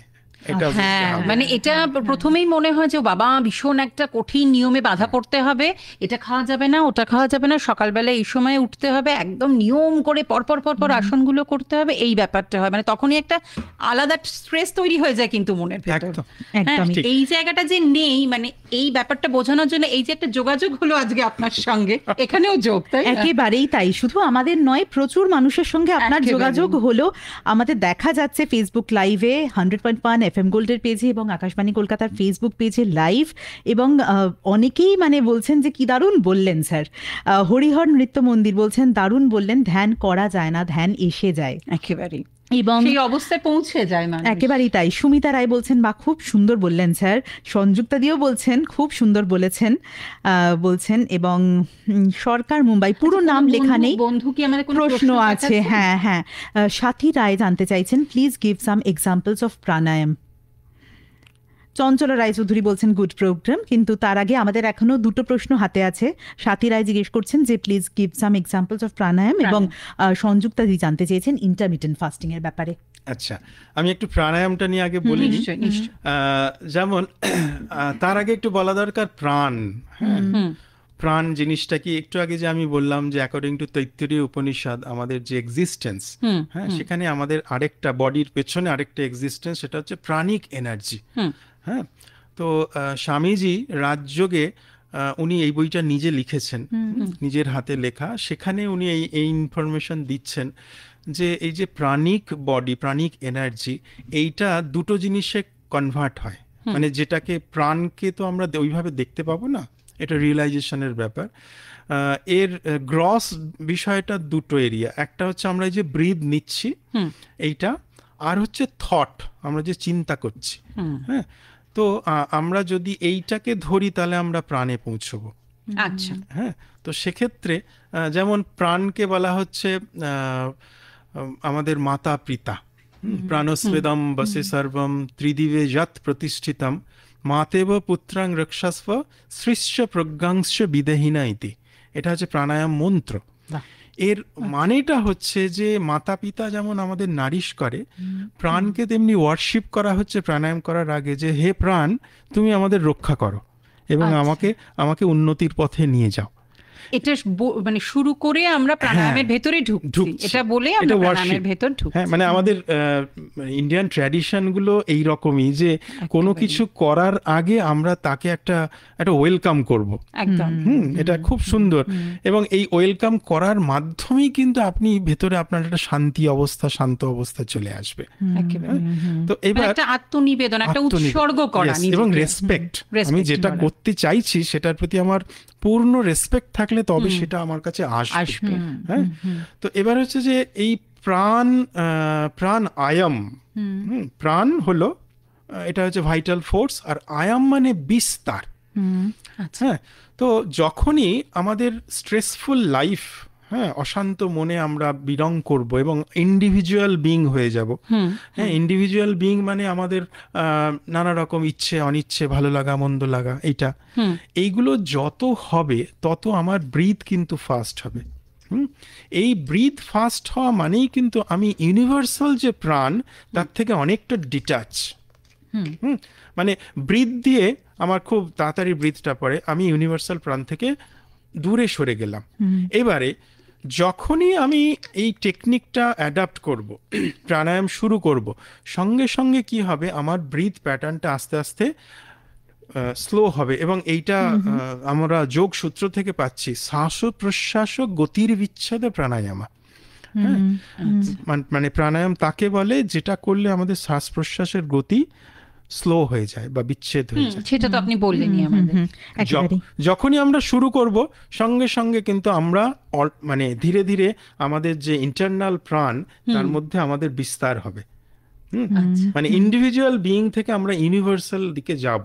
এবং চোখ বন্ধ করেই আপনি ফিল করবেন আমার যে কাঁচা আমি, সেখান থেকে আমি একটা পাকা আমির দিকে আস্তে আস্তে আস্তে, এবং এটা 4-5 বার করলেই হবে। করার সাথে সাথে আমি একটা ইউনিভার্সের সাথে যেন কানেক্টেড হয়ে যাচ্ছি, এই ফিলিংটা জরুরি। এবারে আমি অজস্র প্রাণায়ামের কথা বলা হচ্ছে। আমি যদি হঠযোগ টেক্সট থেকে বলি, সেখানে অষ্টকুম্ভক, হ্যাঁ, অষ্টকুম্ভক মানে 8টা প্রাণায়ামের কথা বলা হয়েছে। তার মধ্যে বেশ কিছু প্রাণায়াম খুব পপুলার, হ্যাঁ, ভ্রামরী, অনুলোম বিলোম, যেমন অনুলোম বিলোম, নারী শোধন প্রাণায়াম। কপালভাতি হচ্ছে ক্রিয়া, এটাকে প্রাণায়াম বলা হয় না। ভস্ত্রিকাকে প্রাণায়াম বলা হয়। ভস্ত্রিকা মানে হচ্ছে ফোর্সফুল ইনহেলেশন অ্যান্ড ফোর্সফুল এক্সহেলেশন। উজ্জায়ী প্রাণায়াম, উজ্জায়ী প্রাণায়ামটা এমন প্রাণায়াম যেটা ধরুন আপনি বসে শুয়ে হাঁটতে হাঁটতেও করতে পারেন। মানে ভোকাল কর্ডটাকে স্কুইজ করে শ্বাস নেওয়া এবং ছাড়া। আর যেমন নারী শোধন প্রাণায়াম, এটাও যে কোনো মানুষ যে কোনো অবস্থায় করতে পারে। এটার একটা বিরাট সায়েন্স আছে। সায়েন্সটা হচ্ছে আমাদের অটোনমিক নার্ভাস সিস্টেমের দুটো এরিয়া, একটা সিম্প্যাথেটিক, একটা প্যারাসিম্প্যাথেটিক। সিম্প্যাথেটিক হচ্ছে স্টিমুলেশন দেয়, আর প্যারাসিম্প্যাথেটিক হচ্ছে রিল্যাক্সেশন দেয়। তো দৈনন্দিন জীবনে আমাদের কিন্তু দুটোরই প্রয়োজন হয়। আমাদের নেচার প্রয়োজন অনুযায়ী কখনো স্টিমুলেটেড করে, কখনো রিল্যাক্স করে, এবং এটা আমার অজান্তে হয়ে চলেছে। এই নারী শোধন প্রাণায়াম বা অনুলোম বিলোম, এইটা যদি আমরা করি তাহলে কিন্তু এই নার্ভাস সিস্টেমটা ব্যালেন্সিং একটা অবস্থায় থাকে, যেইটা আমাদের দৈনন্দিন জীবনযাপনের বিভিন্ন কাজকর্ম করতে, সিদ্ধান্ত নিতে ভীষণ হেল্পফুল। আমাদের চেতনাকে আরো বৃদ্ধি করছে, সব দিক থেকে আমাদের উন্নতি ঘটে। একদম, মানে আমি আমার সাথে কানেক্টেড থাকছি, এটা হচ্ছে বিষয়। তাহলে প্রবলেম এরিয়াটা কি? আমি এক্সটার্নাল ওয়ার্ল্ডে মেতে গেলাম, এটা হচ্ছে প্রবলেম এরিয়া। কিন্তু যেই আমি একটা টেকনিক অ্যাডাপ্ট করলাম, প্রাণায়াম হোক যাই হোক, প্রাণায়াম এর থেকে অনেক স্ট্রং একটা মেথড, যেই করলাম 4-5 বার করার সাথে সাথেই আমি কিন্তু আমার যে নিজস্ব সেলফ তার সাথে আমি কানেক্টেড হয়ে গেলাম, এবং এক্সটার্নাল ওয়ার্ল্ডটাকে আমি খুব সুন্দরভাবে ডিল করার এবিলিটি তৈরি হলো। ঠিক, এইটা মানে আমার আশপাশটাও আমার নিয়ন্ত্রণে থাকছে। এক্স্যাক্টলি।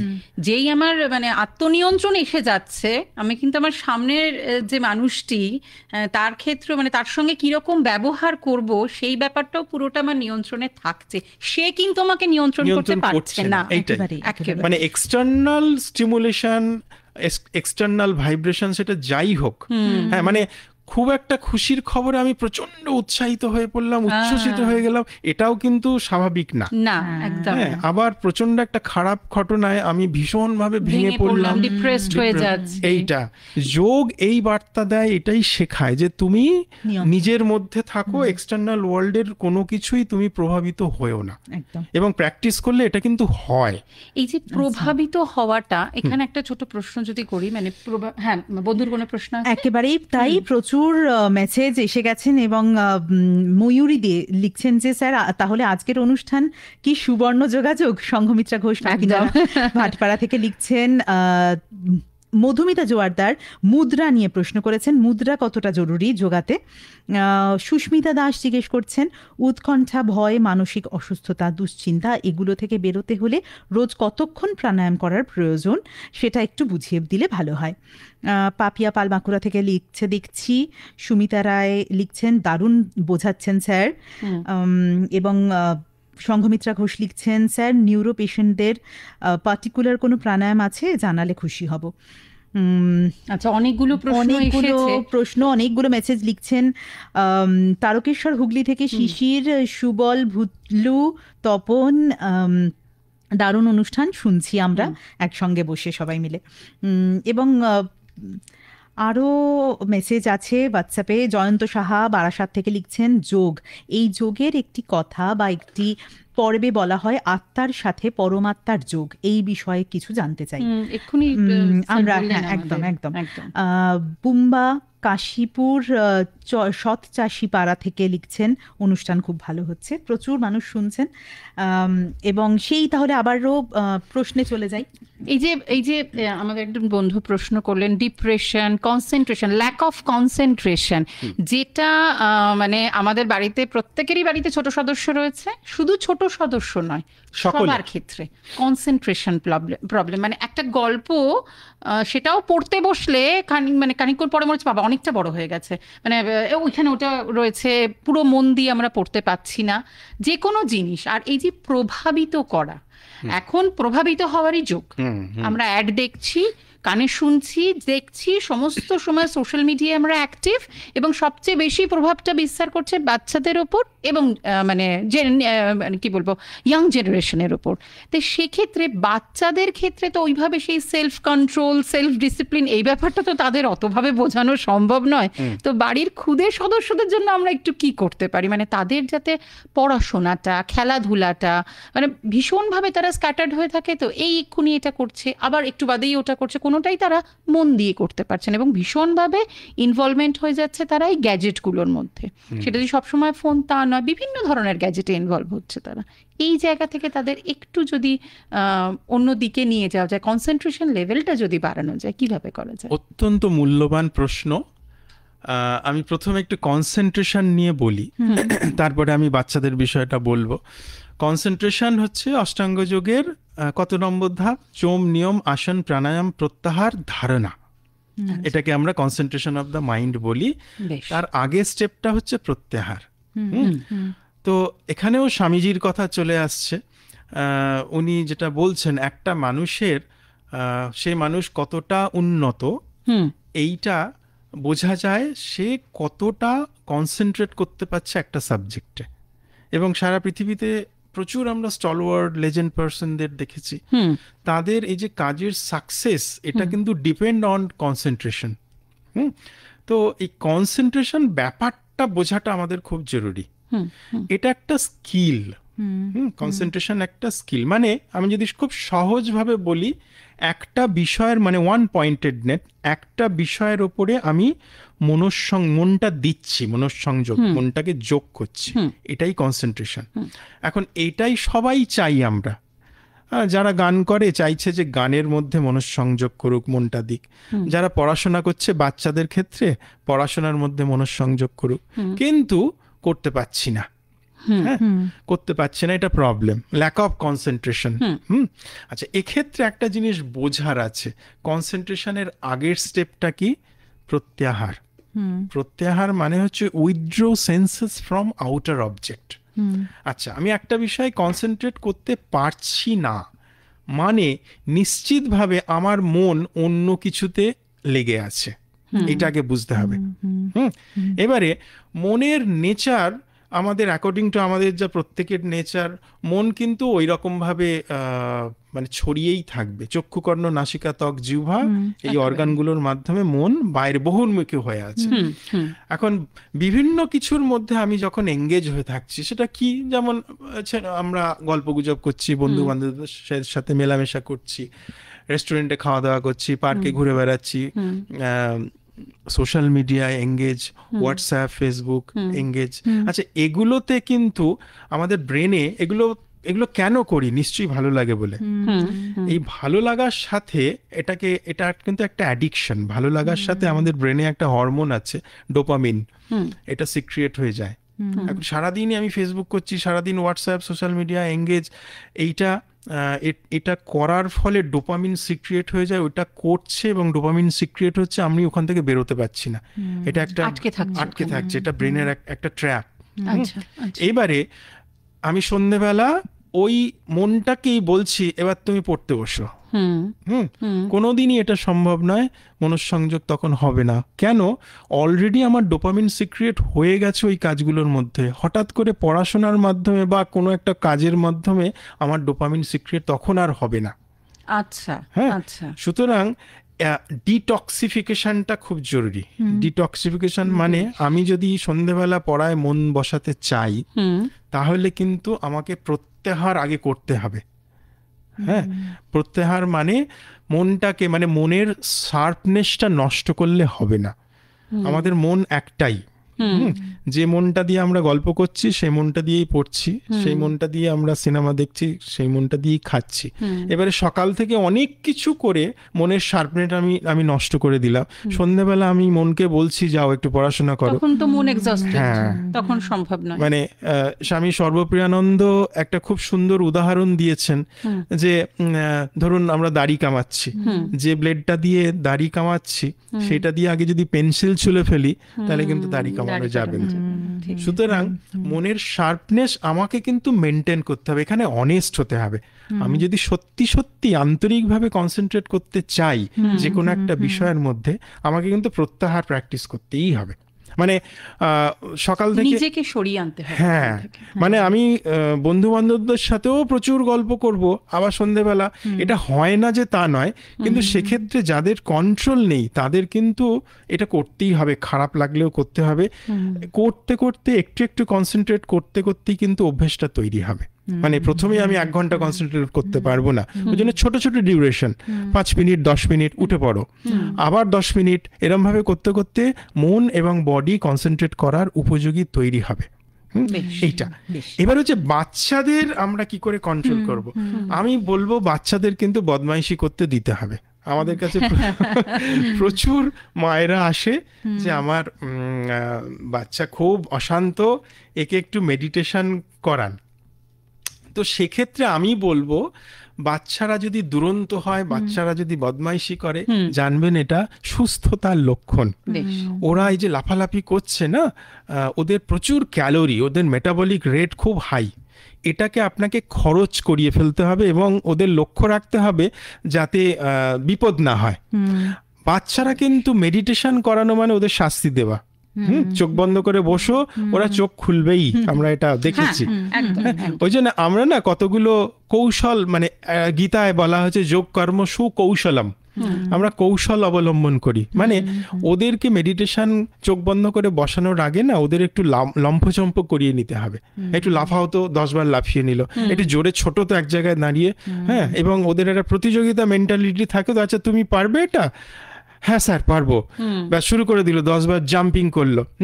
করার ফলে যেটা হয়, ওদের ক্যালোরিটা, ওদের বার্ন যদি আপনি করে দেন, ওরা কিন্তু ঝিমিয়ে পড়বে, শান্ত হয়ে যাবে।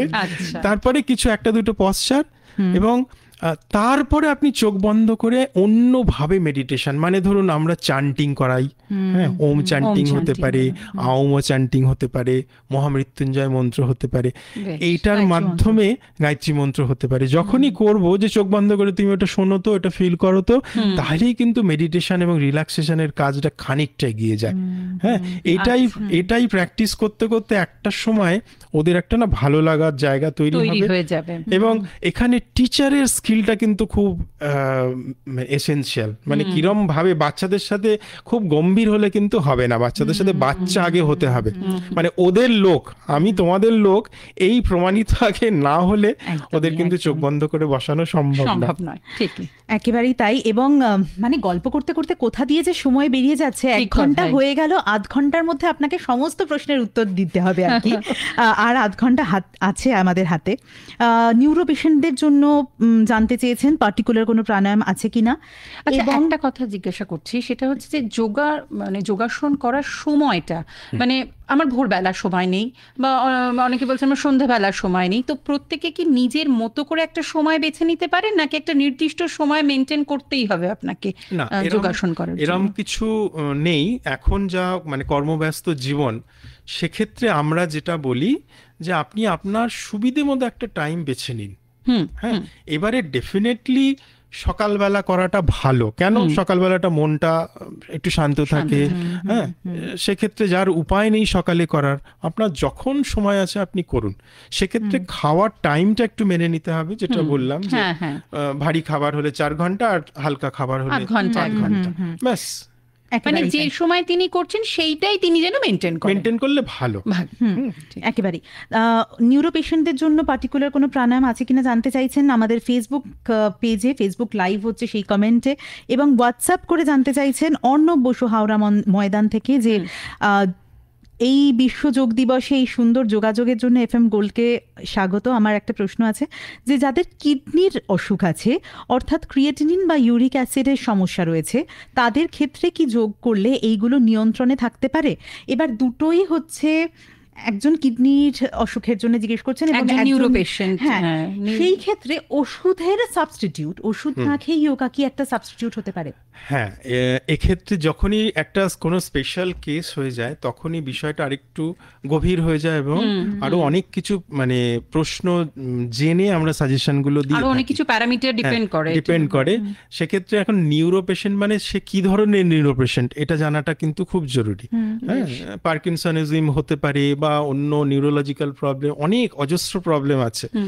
সেক্ষেত্রে ইন জেনারেল কথা যেটা আমরা বলবো যে রিল্যাক্সেশন আর দুটো জিনিস, একটা হচ্ছে রিল্যাক্সেশন আমরা অভ্যেস করাবো, আর হচ্ছে যে জয়েন্ট মুভমেন্ট, স্ট্রেচিং। হ্যাঁ, কারণ নিউরনের নার্ভের কাজটা কি মাসেলকে স্টিমুলেট করা বা খবরাখবর নিয়ে যাওয়া। তো আমরা মাসেলগুলোকে যদি স্ট্রেচ করিয়ে রিল্যাক্স করি এবং টোনিং করাই, এই দুটো, তাহলে কিন্তু সেটা নার্ভাস সিস্টেমের উপরে ডাইরেক্টলি কাজ করে। সেক্ষেত্রে অবশ্যই তার সিভিয়ারিটি অফ দ্য ডিজিজ আমাদের সিদ্ধান্ত নিতে হয়, এবং আরেকটা হচ্ছে তার এবিলিটি, তার এজ কত, হ্যাঁ, এবং কত মানে ডিজিজটা কতদিন ধরে হচ্ছে, মানে অনেকগুলো জিনিস জানবার আছে। তো সুতরাং এক্ষেত্রে সে যদি এই জিনিসটা করে ডেফিনেটলি উপকার পাবে। আর প্রাণায়াম করলে যেটা হবে, সঙ্গে সঙ্গে বডির মধ্যে একটা ফিল গুড ফ্যাক্টর ইনক্রিজ করে, সেরোটোনিন, ডোপামিন, মানে ব্রিথের মধ্যে থাকা। হ্যাঁ, ধরুন অনেক দিন ধরে নিউরোলজিক্যাল প্রবলেম ফেস করছে, সে তো ডেফিনেটলি মানসিকভাবে বিধ্বস্ত হয়ে যাবে। এই যে মানসিকভাবে বিধ্বস্ত মানেই কিন্তু ব্রিথ প্যাটার্ন তার চেঞ্জ। এই ব্রিথ প্যাটার্ন চেঞ্জ মানে তার হজমের সমস্যা হবে, ঘুমের সমস্যা হবে, কনস্টিপেশন হবে, কারণ আমাদের ব্রিথটাই কিন্তু সব। সুতরাং এটাকে যদি আমি মানে ঠিক করে নিতে পারি, আমি যদি ধরুন কিছুই না, অনুলোম বিলোম আপনি 10 বার করে দিনে 4-5 বার করুন, বেশ, ঠিক আছে? তাহলে কি হচ্ছে, যে প্রত্যেক দিনের কন্টিনিউয়াস ডিগ্রেডেশন, এটা আপনি না মানে অ্যারেস্ট করে দিলেন। এটা করলেই খানিকটা কাজ হয়ে যাবে। আচ্ছা, এবারে কিডনির প্রবলেম, এটা কিডনির কাজ কি, আমাদের শরীরের এক্সট্রা জলকে ফিল্টার করে বার করে দেওয়া। হ্যাঁ, সেক্ষেত্রে প্রথম যেটা মাথায় রাখা দরকার যে আমি কতটা লিকুইড নিচ্ছি, এটা নিশ্চিতভাবে তার ডক্টরবাবু তাকে বলে দিয়েছেন, এটা মেনটেন করতে হবে। আর অযথা যেন আমার শরীরে প্রেশার ক্রিয়েট না হয়। আচ্ছা, ধরুন মানে হাই প্রেশারটা বেড়ে গেল, সেটা কিডনির ওপরে একটা স্ট্রেস তৈরি করে। হ্যাঁ, তো আমি যদি আমার জীবনযাপনটাকে একটু রিল্যাক্সড করতে পারি, সেক্ষেত্রে কিন্তু আমরা যেটা বলছি যে ব্রিদিং প্র্যাকটিস, সূক্ষ্ম ব্যায়াম এবং নিয়মিত প্রাণায়াম, রিল্যাক্সেশন এবং মেডিটেশন যদি করা যায়, সেক্ষেত্রে কিন্তু ডেফিনেটলি এটাকে আমরা বলছি ইন্টিগ্রেটেড অ্যাপ্রোচ। মানে ওষুধ কিন্তু বন্ধ ওইভাবে করা যাবে না, ওষুধ চলবে, তার সাথে তার লাইফস্টাইল মডিফিকেশনের মধ্যে যৌগিক প্র্যাকটিসটা থাকবে। হ্যাঁ, এইটার করার ফলে আমরা দেখেছি যে ওষুধের ডোজ আস্তে আস্তে কমছে এবং পেশেন্ট নিজেই একটা ভেতর থেকে শারীরিক সুস্থতা এবং বেঁচে থাকবার ইচ্ছে তার তৈরি হয়, নিজস্ব যে সেলফ পোটেন্সি এটা বেড়ে যায়। তো এইটা যদি বেড়ে যায়, আমরা বলি যে strong mind, strong immune system. হ্যাঁ, কারণ তাহলে স্টি লিম্ফোসাইট, অন্যান্য যে এত শারীরবৃত্তীয় কার্যকলাপ, মেটাবলিজম, সেটা কিন্তু অন্য লেভেলে কাজ করে। মানে তার যে এমনি যে অসুখটা রয়েছে তার সঙ্গেই তার জুঝবার ক্ষমতাটা অনেক বেশি বেড়ে যাবে। ওই যেটা আমি বললাম, অসুখ একটা এক্সটার্নাল স্টিমুলেশন। হ্যাঁ, এটাকে যদি আমি দূর থেকে দেখি, এবারে অসুখের ভাইব্রেশন যদি আমার ব্রেনকে অকুপাই করে থাকে, ডমিনেট করে, তাহলে কিন্তু আমি আরো অসুস্থ হয়ে যাই। যোগ হচ্ছে আমার সাথে কানেক্ট করতে সাহায্য করে। হ্যাঁ, আমি যে অসুস্থ এটা যদি আমি 100 বার বলি, তাহলে আমি সত্যিই অসুস্থ। আর অসুস্থ আছি, আর আমি যদি 100 বার বলি না আমি সুস্থ, এইটাই আজকাল ম্যানিফেস্টেশন, এইসব বিভিন্ন রকম বলা হচ্ছে। একেবারেই আমরা কিন্তু আছি লাইভ 100.1 FM গোল্ডের পেজে এবং আকাশবাণী কলকাতার ফেসবুক পেজে, এবং ফেসবুক পেজে প্রচুর মেসেজ, মানে আবারও কমেন্টস এসে গেছে, একটুখানি দেখে নিই। স্বাতী রায় বলছেন থ্যাঙ্কস ফর এক্সপ্লেনিং প্রাণায়াম। সম্ভাবনা ঠাকুরিয়া থেকে বলছেন দেখছি। কৃষ্ণা মজুমদার বলছেন হ্যাপি যোগা ডে। সুস্মিতা দাসও থ্যাঙ্কস বলছেন আপনাকে। চঞ্চলা রায়চৌধুরী বলছেন প্রোগ্রাম খুব ভালো হচ্ছে। দীপ্তি গাঙ্গুলি বলছেন প্রাত্যহিক প্রত্যাহার ভীষণ দরকার, বুঝলাম, পরে মনে হয় এর থেকেই কন্ট্রোল করার ক্ষমতা আসবে, ব্রেন ওভারলোডেড হয়ে যাচ্ছে। হ্যাঁ, আমাদের সকলেরই এখন ব্রেন ওভারলোডেড হয়ে যাচ্ছে আর কি। এবং আরো একটা প্রচুর। আর আমরা কিন্তু আছি ঠিক 4টে অবধি, মানে 4টে অবধি আপনাদের যা যা কোয়েশ্চেন আছে আপনারা হোয়াটসঅ্যাপ করতে পারেন, ফেসবুক লাইভে আমাদের কমেন্ট করে জানাতে পারেন, এবং আপনারা টেক্সট মেসেজও করতে পারেন। কিন্তু এখনো আছে আমাদের 34 মিনিট এখন একেবারে। এবং একটা মেসেজে চলে যাই। শ্রাবণী গোস্বামী কাঁচরাপাড়া থেকে বলছেন আপনার এই কথাটা আমাকে ভীষণভাবে অনুপ্রাণিত করলো। যোগাসন নিজেকে ভীষণভাবে নিয়ন্ত্রণ করা যায়, সেটা আমি নিজেই 25 বছর ধরে যোগাসন করে দেখছি। বাহ, মানে আমাদের একেবারে সেই কি বলবো জীবন্ত উদাহরণ। একদম তাই। এবং শুক্লা মজুমদার লিখছেন খুব ভালো অনুষ্ঠান হচ্ছে। শ্যামসুন্দর দাস লিখছেন অনেক কিছু জানলাম, আমরাও অনেক কিছু জানলাম এখানে বসে, মানে এতটা ইন্টারেস্টিং করে আপনি বললেন, পুরোটাই একদম এতটাই মানে অ্যাপ্লাইড ব্যাপারটা খুব ভালো লাগছে। আচ্ছা, এই যে এই ম্যানিফেস্টেশন বলছে এত কিছু, মানে সবটাই কি সুন্দরভাবে যোগের সঙ্গেই সংযুক্ত, কিন্তু বিভিন্ন বিভিন্ন পার্টে ভেঙে আমরা সেটাকে বিভিন্ন নাম দিয়েছি। এবং আর একটা কথা, এই যে বন্ধু আমাদের বলেছে আজকে 25 বছর তিনি এই যোগের সঙ্গে যুক্ত রয়েছে, নিজেকে যুক্ত রেখেছে এবং বুঝতে পারছেন যে আত্মনিয়ন্ত্রণ কিভাবে তার মানে সেই ক্ষমতাটা কতটা বেড়েছে এবং কতটা সবাই মনোযোগ দিয়ে শুনছেন। সবাই কিন্তু যোগ, আপনার বলা যোগ দিয়েই আমাদের কমেন্ট করছেন, লিখছেন গণেশ প্রামাণিক অনুষ্ঠান মনোযোগ দিয়ে শুনছি। একদম খুব ভালো লাগছে, স্যারকে অসংখ্য ধন্যবাদ। আচ্ছা, এখন যেটা ভীষণ ট্রেন্ডি সেটা হচ্ছে মানে একদল বলছে যে আপনি যখন 40 তখন আপনাকে 40ই দেখানো উচিত, হ্যাঁ, কিন্তু আবার একদল বলছে না, আমি যখন 40 তখন আমাকে কেন 40 দেখাবে, আমাকে বয়স ধরে রাখতে হবে। হ্যাঁ, তো এই বয়সটাকে কিভাবে দড়ি দিয়ে আষ্টে পৃষ্ঠে বেঁধে রাখা যায় সেটা নিয়ে মানে যোগ দিয়ে এখন ডিমান্ড হচ্ছে অ্যান্টি এজিংটাও আপনাকে বলতে হবে। তার জন্য তো বাজার চলতি প্রচুর ক্রিম আছে, এইটা মাখন ওটা মাখন, সকালে মাখন, দিনে মাখন, গালে একটা, কপালে একটা। কিন্তু আমরা যেটা বলতে চাইছি যে যোগা কি অ্যান্টি এজিং এর ক্ষেত্রেও ভীষণভাবে কার্যকরী? ডেফিনেটলি এটা নিয়ে রিসার্চ আছে প্রচুর, আমাদের ডিপার্টমেন্টেরই এই নিয়ে কাজ আছে। যোগ যদি কেউ নিয়মিত প্র্যাকটিস করে তাহলে আমরা এজটাকে না আমরা স্লো করে দিতে পারবো। হ্যাঁ, এবং এটা প্রমাণিত এবং সেটা ফিজিক্যালি অ্যান্ড মেন্টালি। ধরুন যদি একটা খুব সাধারণ উদাহরণ দিই, ধরুন আমরা মোবাইলটাকে ইউজ করি প্রত্যেক দিন, অত্যন্ত যদি যত্ন করে ইউজ করি তাহলে মোবাইলটা অনেক দিন টিকবে। আর যদি খুব রাফ ভাবে ইউজ করি তাহলে 1 বছর 1.5 বছরের মধ্যে। আমাদের শরীরটাও তাই। তো কেউ যদি রোজ এই যৌগিক অ্যাটিটিউড আমরা বলি, এবং এই যৌগিক অ্যাটিটিউড মানে হলিস্টিক অ্যাপ্রোচ, একেবারে খাওয়া দাওয়া, এমনকি মানুষের সাথে বিহেভিয়ার, কথা, হ্যাঁ আমি এটাও মানে ধরুন আমি আপনার সামনে বসে আছি মানে একজন আত্মার সামনে বসে আছি, এই কনসেপ্ট, হ্যাঁ এই কনসেপ্ট যদি আসে তাহলে কিন্তু আপনার প্রতি আমার হিংসে হবে না, একটা গুড অ্যাটিটিউড তৈরি হবে। তো এরকম, এবং কি খাওয়া, একটু প্র্যাকটিস করব, এই টোটাল ব্যাপারটা যখনই করা হবে অটোমেটিক্যালি অ্যান্টি এজিং ব্যাপারটা আলাদা করে করতে হবে না। এই যে বন্ধুগুলো আমাদের শুনছেন, তাদের জীবন, তাদের কথা থেকে আমরা বুঝতে পারছি তাদের বয়স ডেফিনেটলি বেড়ে যায়নি। তো সুতরাং আজকে যারা শুনছেন তারা অবশ্যই আজ থেকে এটা ধরে নিন, আপনি যদি প্র্যাকটিসটা শুরু করেন আপনি আপনার বয়সকে লাগাম দিয়ে দিয়েছেন এটা।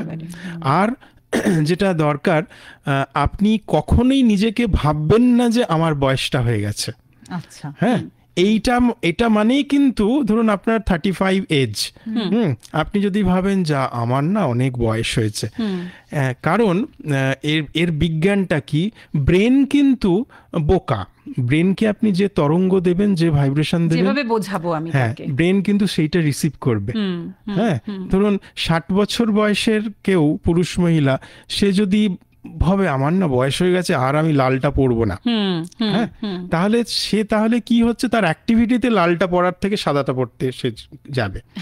কিন্তু সে যদি এটা না ভাবে একদম, হ্যাঁ তো এইটা আমি বলতে চাইবো যে আপনার বয়স হয়ে গেছে এটা আপনি একদমই ভাববেন না, আপনি আপনার কাজ করে যান, হ্যাঁ অটোমেটিক্যালি আপনার মধ্যে বয়সের ছাপ পড়বে না। এখন পৃথিবীতে চিরযৌবন তো কেউ থাকে না, হ্যাঁ নিশ্চয়ই। আমরা যেটা করতে পারি যে ধরা যাক হেলদি এজিং, হ্যাঁ 60 বছর বয়সে যেন আমার সক্ষমতা থাকে, হ্যাঁ আমরা 90 বছর বয়সে এরকম আমরা দেখেছি তারা সুস্থ, 90 বছর বয়সে তারা নিজের বাথরুম যেতে পারছে, নিজের কাজকর্ম নিজে করতে পারছে, তারপরে একদিন তো আমরা সবাই পৃথিবী ছেড়ে চলে যাব।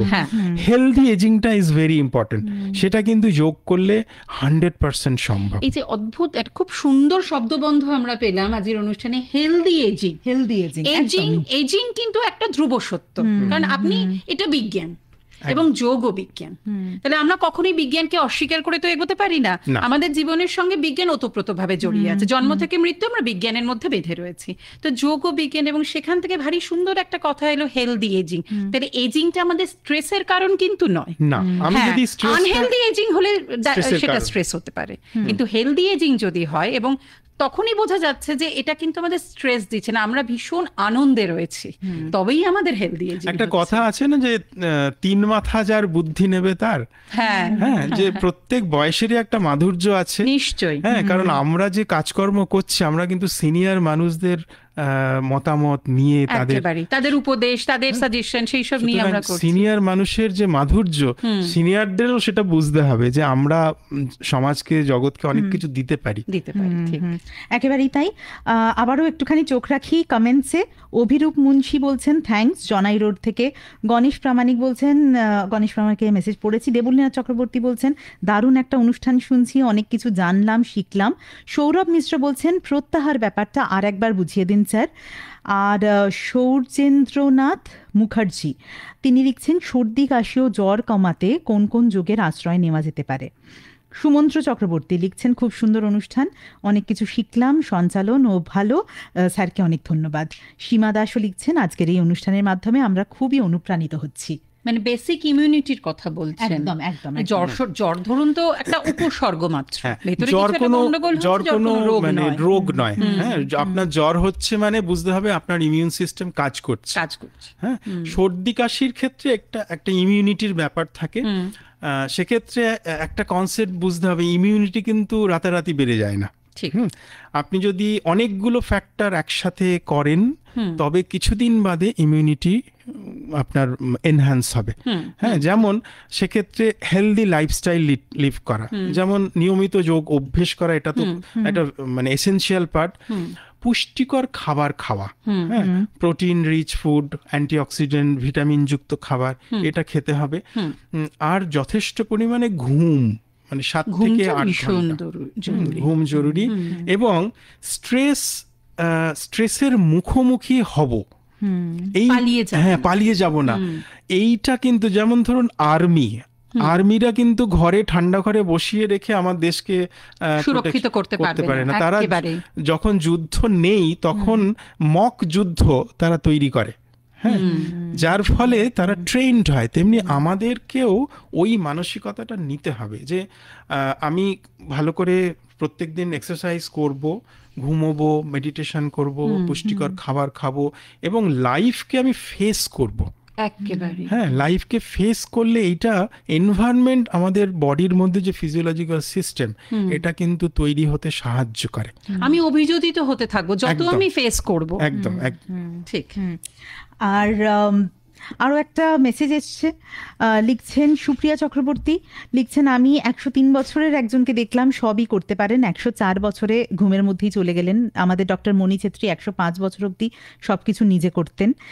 Healthy and active ageing is my topic, সুন্দর বলেছেন। এটুকুতে মন ভরে না, এটুকুতে আমাদেরও মন ভরে না, কিন্তু সময়টা সীমিত। শ্যামসুন্দর দাস বলছেন আমার কানের থেকে মাথা ঘোরে, অর্থাৎ ভার্টিগো আছে, এটা কোনো যোগ করে মোটামুটি ঠিকঠাক হওয়া যায়? আচ্ছা আচ্ছা আচ্ছা, সর্দি কাশি এবং প্রত্যাহার ব্যাপারটা কিন্তু আরো একবার আপনাকে বুঝিয়ে দেবার অনুরোধ করেছেন। ঠিক আছে, থ্যাংক ইউ। প্রথমে এই সর্দি কাশির প্রসঙ্গে একটা ছোট্ট টিপস আমি দিই। যারা চট করে সর্দি হয় এবং হাঁচি, হ্যাঁ, এক্ষেত্রে যোগের একটা ভীষণ ভালো টেকনিক আমাদের আছে, ক্লিনজিং প্রসেস, যেটাকে আমরা বলি নেতি। হ্যাঁ, নাক দিয়ে খুব ইজি, মানে দেখে মনে হবে খুব ডিফিকাল্ট কিন্তু ইজি।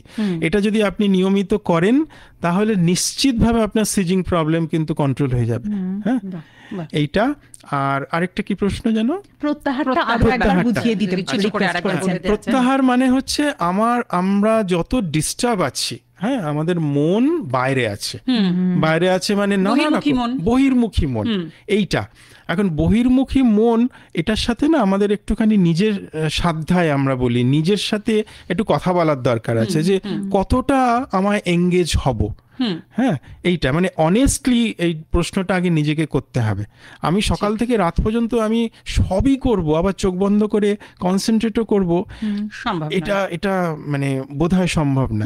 আমাকে একটা জায়গায় থামতেই হবে এবং আমাকে সিলেকশন করতে হবে যে এতটা আমার পক্ষে করা সম্ভব। Priority, yes, priority. সবকে আমি সমান প্রেফারেন্স দিলে হবে না। হ্যাঁ, একেবারেই। সুপ্রিয়া চক্রবর্তী লিখছেন হাঁটুর ব্যথার কিছু টিপস দিন, কারণ আমি জেরিয়াট্রিক লোকদের নিয়ে কাজ করি। আচ্ছা, হাঁটুর ক্ষেত্রে ব্রহ্মাস্ত্র আমরা যেটা বলি, একটা ছোট্ট এক্সারসাইজ যদি করেন হাঁটু ঠিক থাকবে। একটা টাওয়েলকে রোল করে নিন, রোল করে আপনি হাঁটুর তলায় দিয়ে দিন, চেয়ারে বসে না, পাটা ছড়ালে ভালো হয়, বিছানায় বা একটু ফার্ম, যোগা ম্যাট, একটু ফার্ম জায়গা হলে ভালো হয়। মেঝেতে যোগা ম্যাট পেতে আমরা বসলাম, ঠিক আছে। টাওয়েলটাকে রোল করে আপনি হাঁটুর তলায় দিয়ে দিলেন। এবার হাঁটু দিয়ে টাওয়েলকে প্রেস করছেন, 1 2 3 4 5 6, আবার লুজ। আচ্ছা, মানে থাইয়ের যে মাসল সেটাকে আপনি টাইট করছেন, আবার ছাড়ছেন। আমরা এটাকে কোয়াড্রিসেপস এক্সারসাইজ বলি, স্ট্যাটিক কোয়াড্রিসেপস। এটা করলে কি হয়, কোয়াড্রিসেপস মাসলের পাওয়ারটা বাড়ে। কোয়াড্রিসেপস মাসলের পাওয়ার যদি বাড়ে তাহলে আপনার হাঁটু কিন্তু ঠিক হয়ে যাবে। হাঁটুর ব্যথাটা এখন মানে 8 থেকে 80 সবার হয়ে যাচ্ছে, কিন্তু এটা একবার করি, এটা তাহলে কিন্তু কাজ হবে না। আচ্ছা, সারাদিনে ধরুন আমি 6 সেকেন্ড করে 30 বার করলাম একটা সেটে, বেশ, আবার 2 ঘন্টা বাদে আবার করলাম। হ্যাঁ, এরকম সারাদিনে আমি যদি অনেকবার করি, একাধিকবার, 7 বার 8 বার, যদি আমার সেই পসিবিলিটিস থাকে, হ্যাঁ, তাহলে ডেফিনেটলি আপনি 3-4 দিনের মধ্যে বুঝতে পারবেন আপনার হাঁটুতে ব্যথাটা অনেকটা কন্ট্রোল। এবারে যদি কেউ বলে যে আমার খুব ব্যস্ততা, এত করব কি করে, আপনি বসে বসেই থাইটাকে টাইট করতে পারেন, আপনি দাঁড়িয়ে দাঁড়িয়েও থাইটাকে টাইট করতে পারেন। কাজ হচ্ছে আপনাকে থাইটা টাইট করতে হবে, ছাড়তে হবে সারাদিনে অনেকবার, কন্ট্রাকশন রিল্যাক্সেশন। আচ্ছা, এই যে এখান থেকে বন্ধু যে প্রশ্ন করেছেন, উনি জেরিয়াট্রিক প্রফেশনে রয়েছেন, জেরিয়াট্রিক মানুষদের নিয়ে কাজকর্ম করেন, আপনি যেমন একটা কথা বললেন যে অল্টারনেটিভ থেরাপি, যোগা ওষুধ বন্ধ হতে পারে না, কারণ বিশেষ বিশেষ ক্ষেত্রে ওষুধ বন্ধ হয় না, কিন্তু তার ডোজ অনেকটা কমে আসতে পারে অল্টারনেটিভ থেরাপি হিসেবে যদি আমরা যোগাটাকে নিজেদের জীবনে যুক্ত করি। তো আমাদের জেনারেশন, মানে নিউ জেনারেশনের ক্ষেত্রে এরকম মানে অল্টারনেটিভ প্রফেশন হিসেবেও কি যোগা থেরাপিটা উঠে আসতে পারে? একদম। আজকে ইন্টারন্যাশনাল যোগা ডে এটা বলে দেয় সারা পৃথিবীতে যোগ ডেটা পালন হচ্ছে। এবং আমাদের এখানে এবং পশ্চিমবঙ্গ হচ্ছে পথ দেখিয়েছে বলতে পারা যায়। হ্যাঁ, এখানেই আমরা যত বড় বড় যোগী ঋষি, হ্যাঁ, স্বামী বিবেকানন্দ, শ্রী অরবিন্দ, হ্যাঁ, এখানে মানে কে নেই? তো সেক্ষেত্রে এটাকে যদি কোনো ছেলে মেয়ে এটা প্রফেশন হিসেবে নিতে চায়, তাহলে কিন্তু সে অত্যন্ত ভালো একটা মার্কেট পাবে, কিন্তু তার আগে তাকে প্রশিক্ষিত হতে হবে, তাকে সঠিকভাবে। যেমন যাদবপুর বিশ্ববিদ্যালয়ে আমরা প্রায় 2003 সাল থেকে আমরা কোর্স করাচ্ছি, সেখানে পোস্ট গ্রাজুয়েশন, ডিপ্লোমা এটা করেও প্রত্যেক বছর অনেক স্টুডেন্ট বেরোচ্ছে, তারা কাজ করতে পারে। আমাদের ডিপার্টমেন্টে ভীষণ বিভিন্ন বিষয়ে রিসার্চ হচ্ছে যোগের। সূর্য নমস্কারের উপরে কাজ হচ্ছে, ডায়াবেটিসের উপরে কাজ হচ্ছে, কার্ডিয়াক যে প্রবলেম তার উপরে কাজ হচ্ছে। সুতরাং ইন্টারেস্টেড ছেলে মেয়েকে আসতে হবে এডুকেশন নেবার জন্য, এবং আমি বলবো যে সঠিক কোর্সটা করতে হবে। এবং এছাড়াও পশ্চিমবঙ্গ ভারতবর্ষের থেকে এগিয়ে আছে, এখানে স্টেট গভর্নমেন্টের যোগ অ্যান্ড ন্যাচারোপ্যাথি কাউন্সিল ফর্ম হয়েছে, BNYS কলেজ তৈরি হয়েছে, এবং কাউন্সিল 1 ইয়ার সার্টিফিকেট কোর্স করাচ্ছে, যার ফলে একটা রেজিস্ট্রেশন নাম্বার সে পাবে, অ্যাজ এ যোগা থেরাপিস্ট সে কাজ করতে পারবে। সুতরাং অনেকটাই কিন্তু এডুকেশন এগিয়ে গেছে। যারা প্রফেশনালি এটাকে করতে চায়, সিরিয়াসলি পড়াশোনার জগতে আসতে হবে, শিখতে হবে, বুঝতে হবে এবং প্র্যাকটিসটা করতে হবে। তাহলে কিন্তু প্রচুর কাজ, মানে স্কিলড যোগ ট্রেনার বা টিচারের কিন্তু যথেষ্ট অভাব আছে এবং ডিমান্ডও আছে। এবং আমরা সাধারণ মানুষের স্তর থেকে, আজকে ধরো তুমি আমি বসেছি কথা বলতে স্যারের সঙ্গে, আমাদের কাছে যে প্রশ্নটা বন্ধুরা যে করছেন, তারাও তো সেই, আমরা তো জানি না, আপনি আমাদের জানালেন এবং আমাদের একটা পথ দেখালেন যে এইভাবে যদি আপনারা যান তাহলে আমাদের সেই মানুষের কাছে পৌঁছতে হবে। তাহলে সেই রকম মানুষের অভাব রয়েছে এবং চাহিদাও আছে। এবং আমার আরো একটা জিনিস, মানে আমি এই মেসেজগুলো দেখছি বলে আমার মনে হচ্ছে আপনাদের কাজটা কিন্তু আনন্দ দেওয়া, মানে সেটা একটা ভীষণ নোবেল প্রফেশন বলে আমার মনে হচ্ছে। খুবই সুন্দর, মানে একজন লিখছেন, খুব সুন্দর অনুষ্ঠান, এই 73 বছর বয়সে এসে বাঁচার আনন্দ পেলাম। সুকান্ত ভট্টাচার্য লিখছেন গোবরা গোরস্থান, কলকাতা 46 থেকে। আমাদের এগুলোই প্রাপ্তি, সত্যি কথা। থ্যাংক ইউ, অনেক ধন্যবাদ। এবং আপনি লাস্ট যে যোগাটা দেখালেন বা মানে বললেন আর কি, টাওয়েল নিয়ে, যেটা সুপ্রিয়া চক্রবর্তী জিজ্ঞেস করছেন থাই না নি কোনটার জন্য? আচ্ছা, নি মানে হচ্ছে হাঁটু, আর হাঁটুর অ্যাকচুয়ালি কোনো ক্ষমতা নেই। হাঁটুকে কন্ট্রোল করে আমাদের ওপরের যে থাই মাসল, এটাকে আমরা বলি কোয়াড্রিসেপস মাসল। এই কোয়াড্রিসেপস মাসলকে আপনাকে স্ট্রেনথেন করতে হবে। হ্যাঁ, মানে থাইটাকে টাইট করলেই ওটা হাঁটুর কাজই হয়। আর ভার্টিগোর জন্য যদি একটু ছোট করে বলে দেন। হ্যাঁ, ভার্টিগো কেন হয়েছে এটা জানাটা খুব জরুরি, কিন্তু অনেক কারণে ভার্টিগো হতে পারে। হ্যাঁ, হাইপারটেনশন থাকলেও ভার্টিগো হয়, হাইপোটেনশন থাকলেও হয়, কানের কিছু অসুবিধে থাকলে, যেটা মেইন হয় বয়সকালে, কানের একটা আমাদের যন্ত্র আছে যেটা একটা লিকুইড থাকে, সেই লিকুইডটা যদি ডিসব্যালেন্স হয়ে যায় তাহলে ভার্টিগো হবে। সেক্ষেত্রে কিন্তু এক্সারসাইজ এর মাধ্যমেই ঠিক এই জিনিসটা হতে হয়। হ্যাঁ, সেক্ষেত্রে যেমন আমরা কতগুলো মুভমেন্ট দিই, হ্যাঁ, এটা একটু দেখানোর বিষয়, আজকে সেই সুযোগটা এখানে নেই। হ্যাঁ, মুভমেন্টটা মানে ধরুন সবচেয়ে যেটা বলা সোজা, অনেকগুলো এক্সারসাইজ আছে, আই এক্সারসাইজ। মানে ধরুন আপনি চোখের সামনে আপনি হাতটা রাখলেন, রেখে আপনার দৃষ্টিটা আঙুলের ডগায় দিলাম। এবারে প্রথম কাজ হচ্ছে যে দৃষ্টি ফিক্সড, মাথা মুভমেন্ট হচ্ছে। আচ্ছা, আইবল ফিক্সড, মাথা মুভমেন্ট। এরকম ভাবে ওপর নিচ সাইড আমি করলাম। এরপরে হচ্ছে ঠিক উল্টো, আমার মাথা ফিক্সড, আমি হাতটাকে ডান দিকে নিয়ে গেলাম, বাঁ দিকে নিয়ে গেলাম, তখন আইবলের মুভমেন্ট, তখন হচ্ছে আইবলের মুভমেন্ট। আচ্ছা, ঠিক আছে, এই দুটো এক্সারসাইজ করলে কিন্তু অনেক হেল্প হয়। আচ্ছা। এছাড়াও মানে যা করলে আপনার মাথা ঘোরে আপনি সেটা করলেও কিন্তু কাজ হবে। যেমন ধরুন আপনি একটা জায়গায় দাঁড়িয়ে ঘুরতে পারেন, কিন্তু অবশ্যই একজন বিশেষজ্ঞের পরামর্শে। হ্যাঁ, কারণ এই জিনিসগুলো না ঠিকভাবে শেখা দরকার এবং একটা আন্ডার গাইডেন্স করা দরকার। কারণ যার হয়তো হয়েছে, তার হয়তো একটু এজ হয়েছে, তার হাঁটুতে সমস্যা আছে, হ্যাঁ, সেক্ষেত্রে এটা খুব জরুরি। কার জন্য কি প্রয়োজন সেটা আগে বুঝতে হবে। আরো প্রচুর কোয়েশ্চেন আছে, কিন্তু আমাদের জরুরি মানে মুদ্রার কি প্রয়োজনীয়তা বন্ধু একজন জিজ্ঞাসা করেছিলেন, মানে সেক্ষেত্রে কি বলবেন স্যার? মুদ্রা এটা খুব ডিপ একটা সাবজেক্ট। মুদ মানে মুড, যেটা আমাদের ধরুন আমরা এই যে হাতটা নাড়ছি, আমরা মুখটা এরম করছি, এটা কি একটা এক্সপ্রেশন। হ্যাঁ, তো মুদ্রা হচ্ছে একটা এক্সপ্রেশন যেটা আমাদের মানে মনের ছোট ছোট বিভিন্ন অবস্থাকে প্রেজেন্ট করে, এইটা একটা।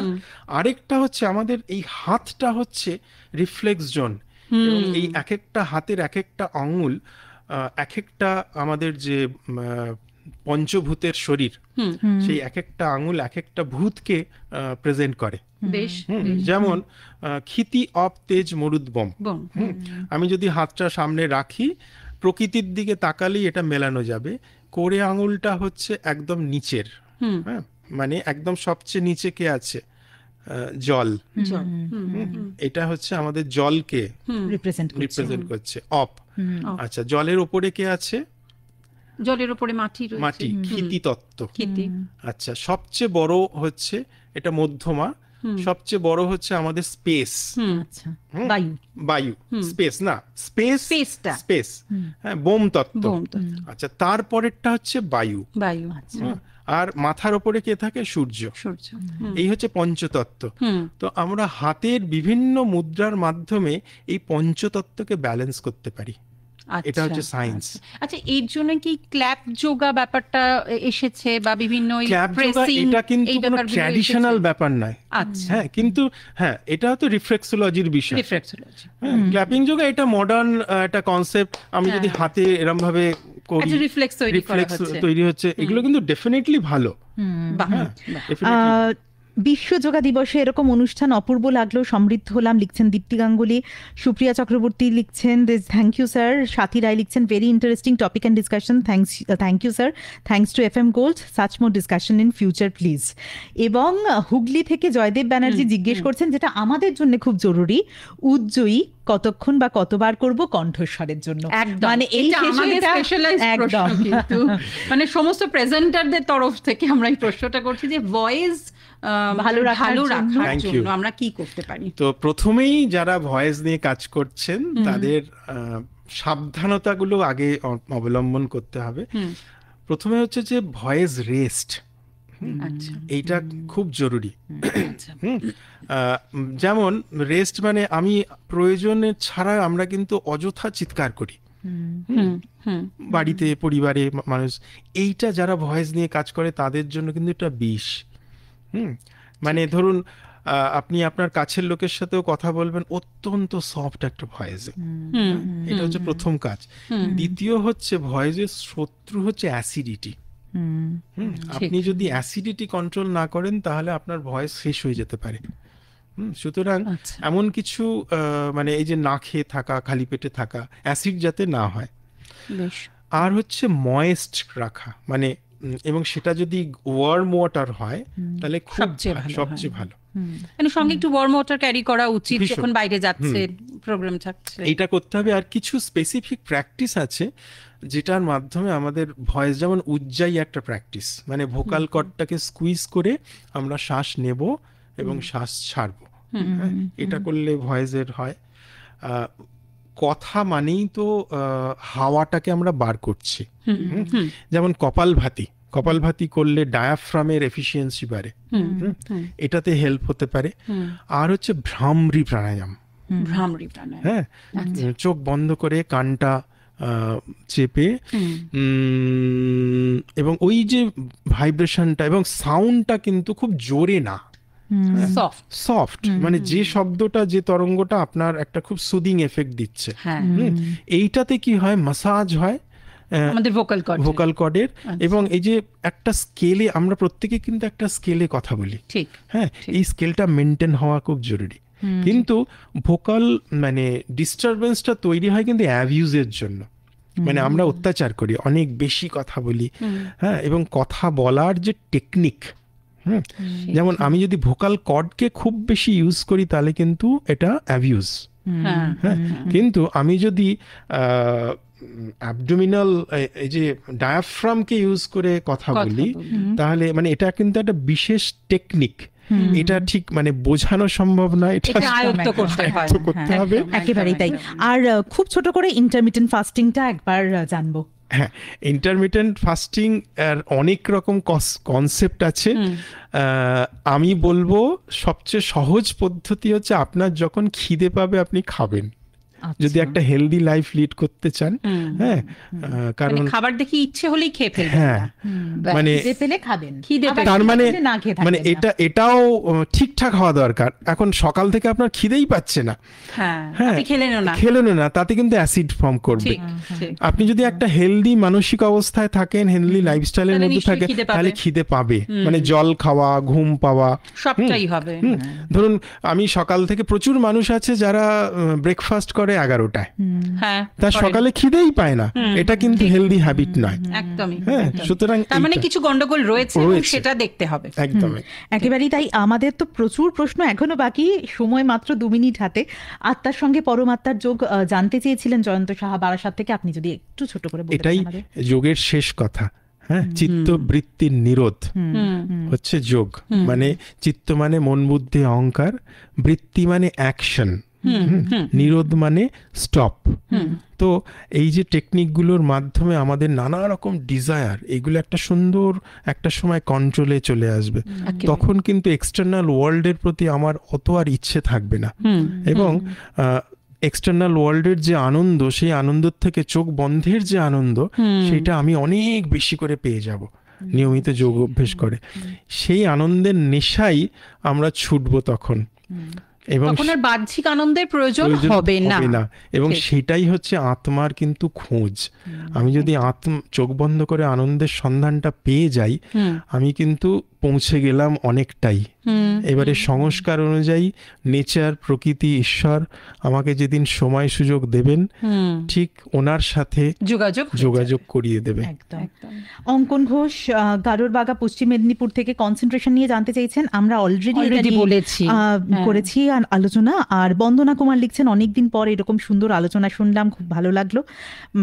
আসলে অ্যাকচুয়ালি আমাদের ভীষণ ভালো লাগলো, এবং আমাদের সময়টাও বলছে যে একেবারে আমরা শেষ পর্যায়ে, শেষ মুহূর্তে। আরো একবার বলি যে আজকের আন্তর্জাতিক যোগ দিবস, এবং সেই দিবসে সারা পৃথিবী জুড়ে এখন যোগ নিয়ে সচেতনতা ভীষণভাবে বেড়েছে, এবং সেক্ষেত্রে পথ দেখিয়েছে আমাদের রাজ্য, আমাদের এই রাজ্যের যারা যোগ প্রশিক্ষক রয়েছেন, যেমন আজকে আমাদের সঙ্গে রয়েছেন যাদবপুর ইউনিভার্সিটির অতিথি অধ্যাপক শারীরশিক্ষা বিভাগে বিপ্লব বর্মন, তিনি রয়েছেন, এতক্ষণ ছিলেন আমাদের সঙ্গে, এবং আমরা আশা রাখবো যে ভবিষ্যতেও আপনার সঙ্গে, মানে আপনার সান্নিধ্য যদি আমরা পাই, কারণ আমাদের বন্ধুদের মধ্যে আরো অনেক জিজ্ঞাসা রয়েছে। মানে আলোচনা করলাম, কোনো স্পেসিফাইড জায়গায় তো যেতে পারলাম না, আজকে একটা সার্বিক আলোচনার মধ্য দিয়ে একেবারে শেষের পর্যায়ে। এবং আমরা ছিলাম 100.1 FM গোল্ডে, আমরা ছিলাম আকাশবাণী কলকাতা এবং 100.1 FM গোল্ডের ফেসবুক পেজেও। যারা মিস করেছেন তারা আরো একবার পুরোটা প্রথম থেকে দেখে নিতে পারেন। আমার মনে হয় অবশ্যই দেখবেন, এতে আপনার উন্নতি হবে। একেবারেই তাই। ভীষণ ভালো একটা অনুষ্ঠান হলো। আপনার আজকে প্রচুর অনুষ্ঠান, তার মধ্যেও আপনি এত ব্যস্ততার মধ্যে আমাদের সময় দিলেন, তার জন্য অনেক ধন্যবাদ শ্রোতা বন্ধুদের এবং আপনাদেরকে, আকাশবাণী কর্তৃপক্ষকে, যে এই ধরনের একটা অনুষ্ঠান। Thank you.